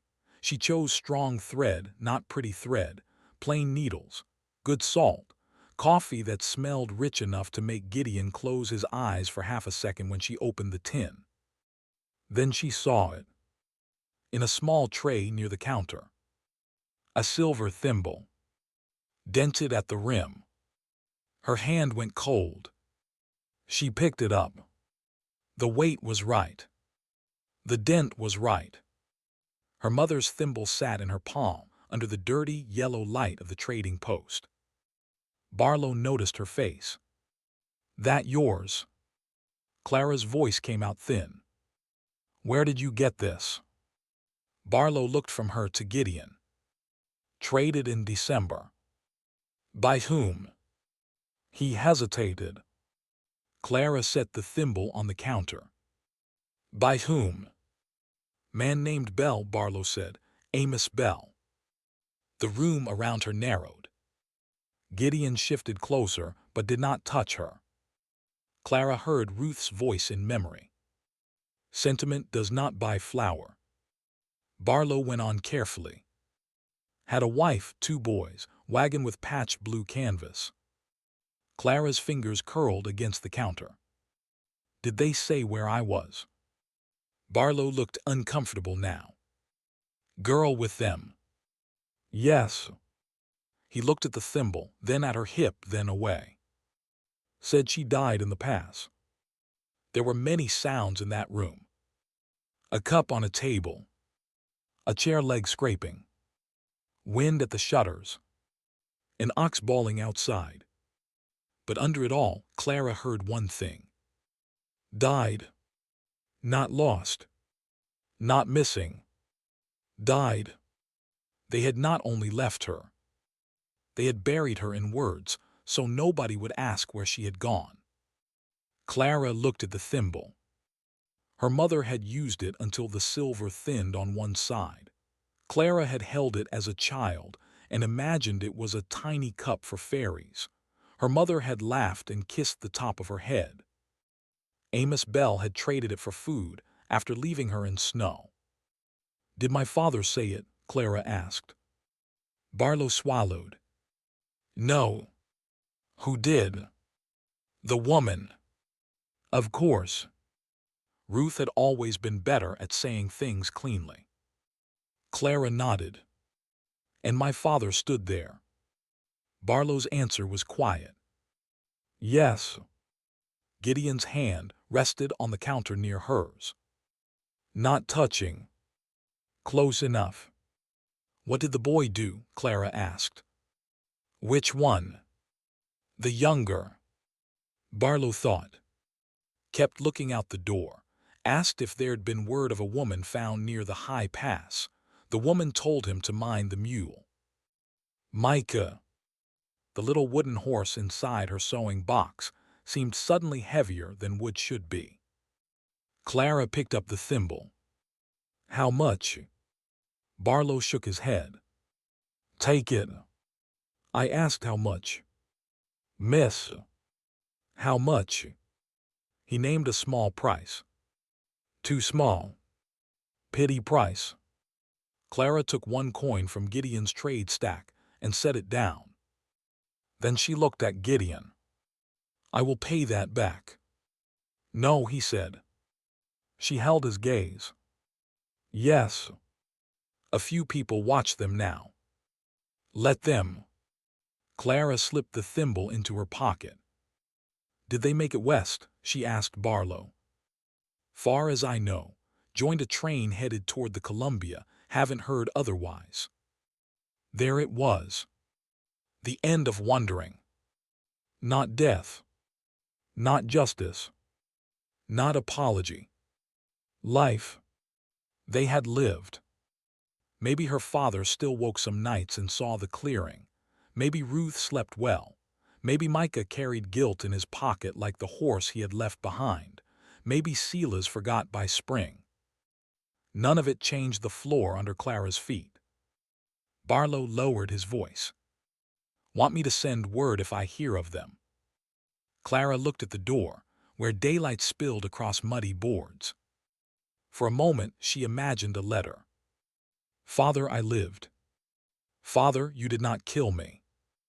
Father, your mercy failed. Father, I am not asking any more." Then she let the picture go. "If they come asking," Clara said, "tell them I crossed the winter." Barlow waited. "That all?" She closed her hand over the thimble in her pocket. "No, tell them I did not cross it alone." Gideon looked at her then. She did not look back yet. She could not. Outside, the wagon train prepared to leave in 2 days. Clara learned this from a woman named Mrs. Vale, who had sharp eyes, 3 children, and a needle stuck through the front of her apron like a weapon. "You sew?" Mrs. Vale asked after seeing Clara choose thread. "Yes." "Well enough. I've got canvas torn, 2 shirts split, and a daughter getting married in Oregon if we all live long enough. I need hands. You want road work, I can pay in food and coin until we reach the next town." Gideon stood nearby, tying sacks onto the mule. He heard every word. He gave no sign. Clara asked, "You leave when?" "Day after tomorrow, if the oxen stop acting like church elders." Clara almost smiled. Mrs. Vale looked her up and down, not cruelly. "Road is hard, but there's room under our canvas. Safer with a train than walking alone." "I know. Think on it." "I will." Mrs. Vale returned to her wagon. Clara stood in the yard with noise pressing on every side. There it was. A real road. Not an idea from a ridge. A place under canvas. Work she could do. Food. Coin. Other women. A town at the far end. Maybe a room with a glass window already in it. Maybe people who spoke in full sentences. Maybe no snow wolves. Maybe no burned man with a guarded heart and a cabin that leaked north wind. Gideon tightened the last rope on the supplies. He still had not looked at her. "You heard," she said. "Yes." "You have no opinion." "I have several. And they're mine." That lit her temper. "You do that when you're afraid." His hand stilled on the rope. "You close your fist around the truth and call it manners." He turned then. The yard moved around them, but the space between them went still. "You want my opinion?" he asked. "Yes." "You do well with them. Mrs. Vale looks hard but decent. You could earn. A town would need you. You'd have walls that don't freeze from the inside and more company than a dog with poor judgment." Ash under the wagon sneezed. Clara waited. Gideon's face worked once, a crack in stone. "And I would hate every mile that took you." The word struck clean. No hiding. No roof talk. No ration talk. No plan dressed up as kindness. Just the thing itself. Clara's throat tightened. Gideon looked away, as if the open air had become too small. "I won't ask you to give up the world because I got used to seeing you at my table," he said. She stepped closer. "The world is not only west of here. It's more than that cabin." "Yes," she said, "it is, but so am I." He looked back. She pulled the thimble from her pocket and set it in her palm. "My father traded this because he thought I was gone, or because it was easier if I was." Ruth told the story clean and he stood there. I kept thinking one answer from him would settle me, but it won't. Gideon listened. His silence now was not a wall. It was room. Clara closed her fist around the thimble. "I am not staying on that mountain because I have no place else to crawl. I am not staying because you carried me once. I am not staying because I am afraid of roads." Mrs. Vale's wagon bell rang behind them. A mule stamped. Some man cursed at mud. Clara did not turn. "I am staying if there is a place for me to stand, not tucked in a corner, not fed like a debt, not sent off with gold because you decided pain makes you unfit for company." Gideon's eyes held hers. She saw the old storm in him. The red cloth. The missing sister. The years of punishment he had mistaken for peace. Then he said, "There's a place." 2 words. Rough. Small. Enough to split the world open. Clara's breath caught. Gideon swallowed once. "At the table in the ledger on the land, in whatever that cabin becomes after we fix what's wrong with it," his voice lowered. "With me if you want that too." The noise of the post faded around her. No one had ever offered Clara a place like that. Not a corner. Not a duty. Not a mercy. A place. She looked toward the wagons. Mrs. Vale was tying canvas tight. One child chased another around a wheel. The road waited beyond them, brown with mud, bright with water, open as a dare. Clara could take it. That mattered. She needed it to matter. Then she looked back at Gideon. "I want glass in the window before next winter," she said. His eyes changed. "I bought it. I want the north wall chinked properly." "I know. I want a garden, not just potatoes. Beans too, maybe onions if the soil forgives us." "Ground's mean." So am I when hungry. His mouth moved. This time it became almost a smile.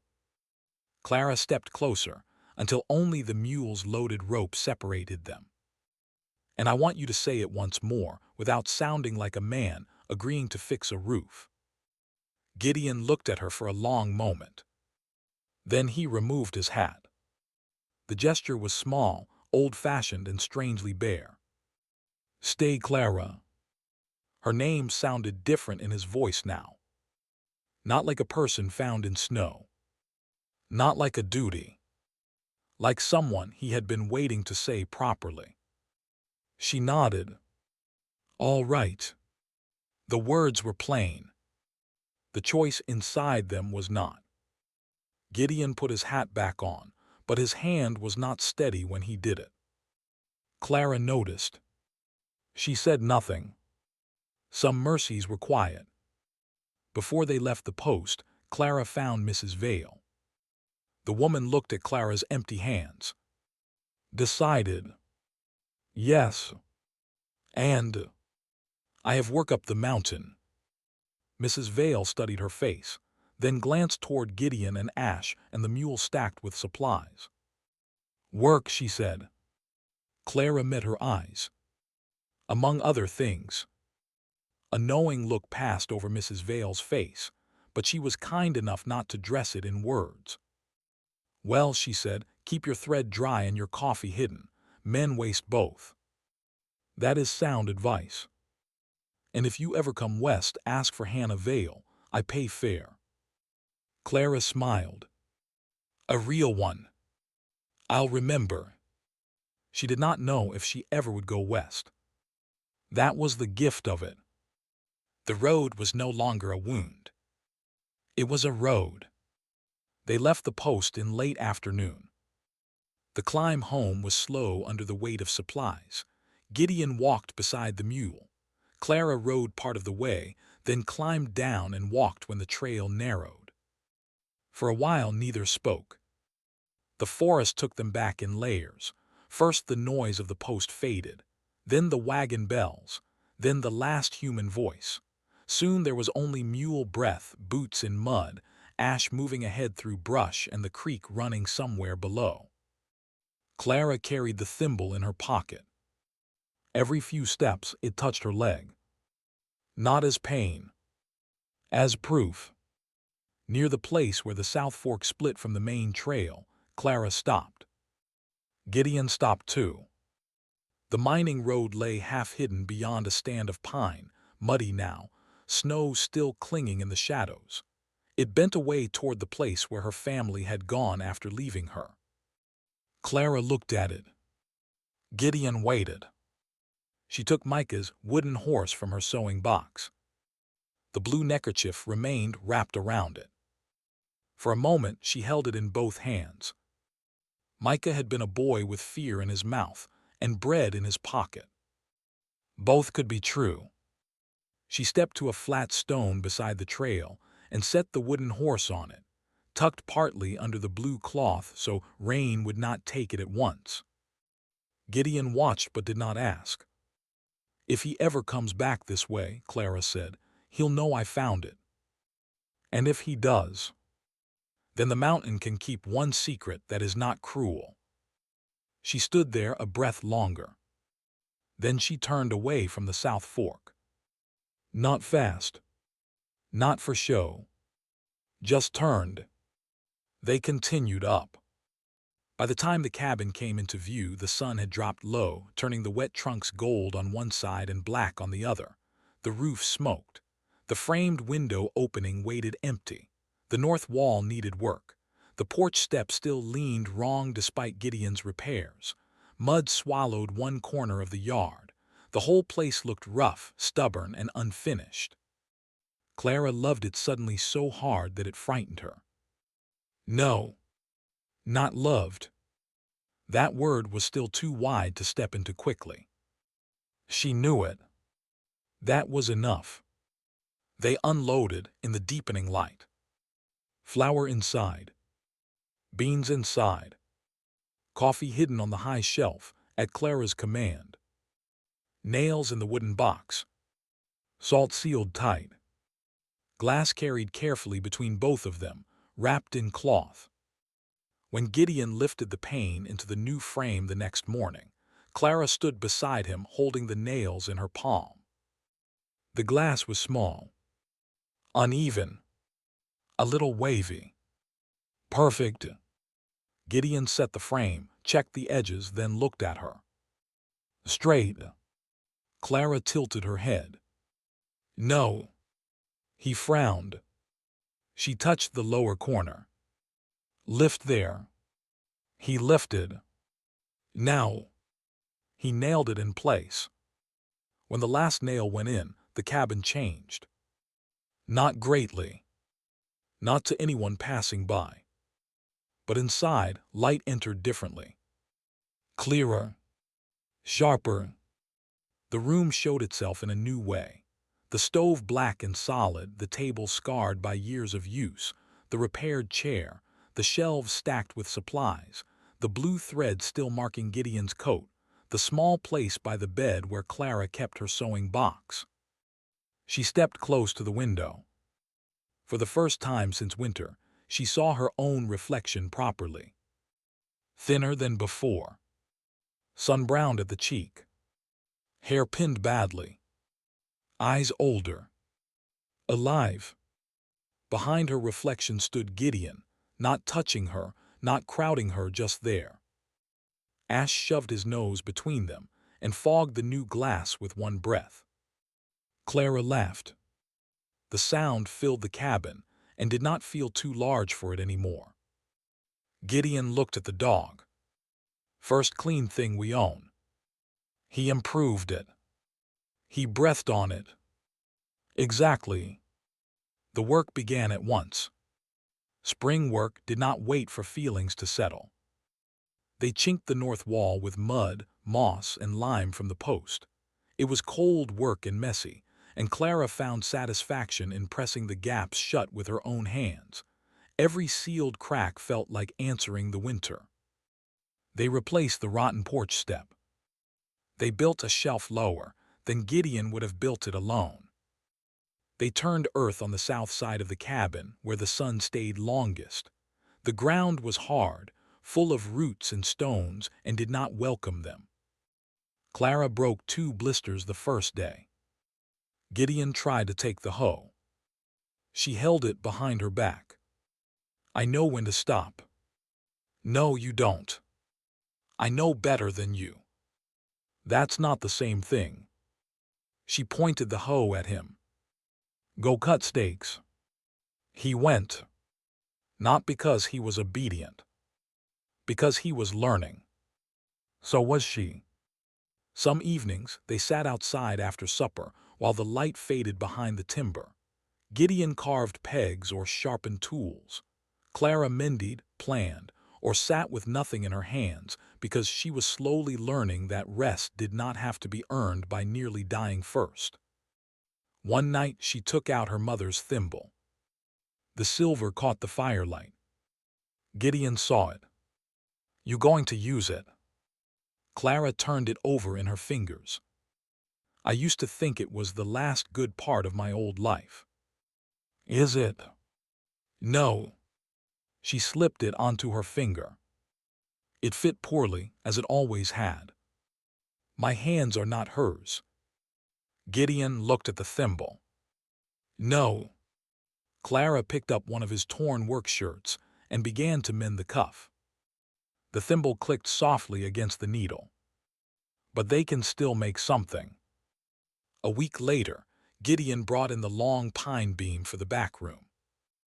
The addition had started as a practical idea. More space, better storage, a real bed that was not surrendered out of injury or guilt, a place for supplies before another winter. But as the walls rose, Clara understood what it truly was. Room. Made on purpose. Not found by accident. Not borrowed. Built.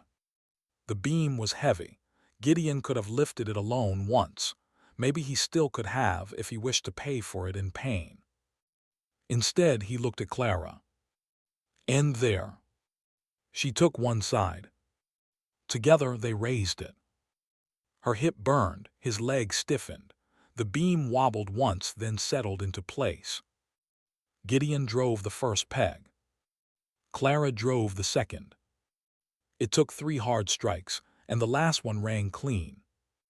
She stepped back, breathing hard. Gideon handed her his knife. She looked at it. What for? Mark it. With what? He looked at the beam. Your name. The cabin went quiet around that. Even the creek seemed farther away. Clara held the knife. Names mattered. Her family had used hers to bury her. Clara died in the pass. A neat sentence for a cruel act. Now Gideon stood beside a new beam in a rough cabin on a mountain and handed her steel. Not to erase the past. To mark the present. She stepped forward and carved slowly. See? The wood resisted. L. Her hand slipped once. They. Gideon said nothing. R. The last A came out crooked. She stood back. Clara Bell. Uneven. Clear. Hers. Then she handed Gideon the knife. He looked at her. You too, she said. He hesitated. Just long enough for her to see the old habit in him. The part that still believed a man like him should not write his name beside anything he might lose. Clara did not rescue him from that moment. She let him choose inside it. At last he stepped up and carved beneath hers. Gideon Cross. His letters were deeper. Rougher. The knife paused after the last S. Then, without looking at her, he carved a small line between the two names. Not a heart. Not a flourish. Just a straight mark joining them. Clara looked at it for a long time. That line crooked too, she said. Yes. Good. Gideon gave a low breath. Good. We'll know it's ours. By early summer, green came fast. Grass pushed through mud around the cabin. The creek ran bright. The south garden showed thin rows of beans, onions, and stubborn potatoes. Birds nested under the far eave until Ash discovered them and was scolded by everyone involved, including the birds. The window glass threw morning light across the table. Every day, Clara saw the beam. Every day, it surprised her a little less. Word came once from the lower post. Barlow sent it through a passing packer with salt, a tin of peaches Clara had not ordered, and a folded scrap of paper. Gideon handed her the paper without opening it. Clara recognized Barlow's blocky hand. Bell family passed west of Walla Walla. Younger boy asked after you, told him what you said, he cried, woman did not. Clara read it once. Then again. The words did not tear her open. They hurt. But they did not own the room. She folded the paper and sat with it through supper. Gideon did not ask. After the dishes were washed, she took the paper outside and walked to the edge of the garden. The evening was warm. The soil smelled dark and new.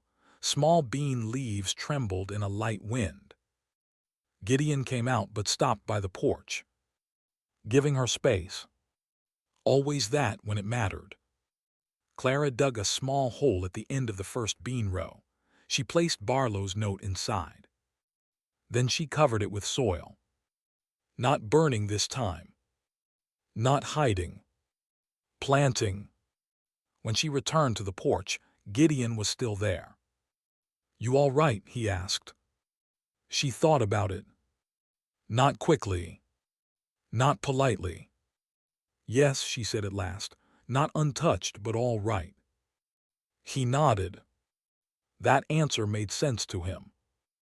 The next morning, Clara wrote a line in the ledger beneath the supply count. North wall sealed. Garden planted. Window finished. Back room framed. Then she added one more line. See, Bell paid 1 coin towards silver thimble. Gideon saw it later. You didn't have to write that. Yes, I did. He studied the page. Then he took the pencil and wrote beneath it. G. Cross owes C. Bell half interest in spring pelts for accounting, stitching, wolf defense, and keeping him from dying stupid. Clara read it. Stupidly. What? Dying stupidly.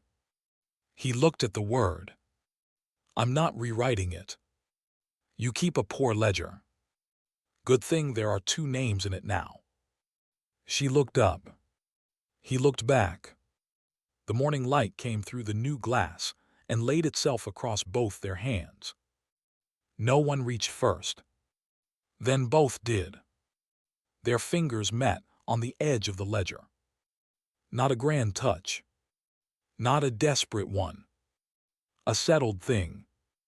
Like a peg driven clean. Like a stitch pulled tight enough to hold.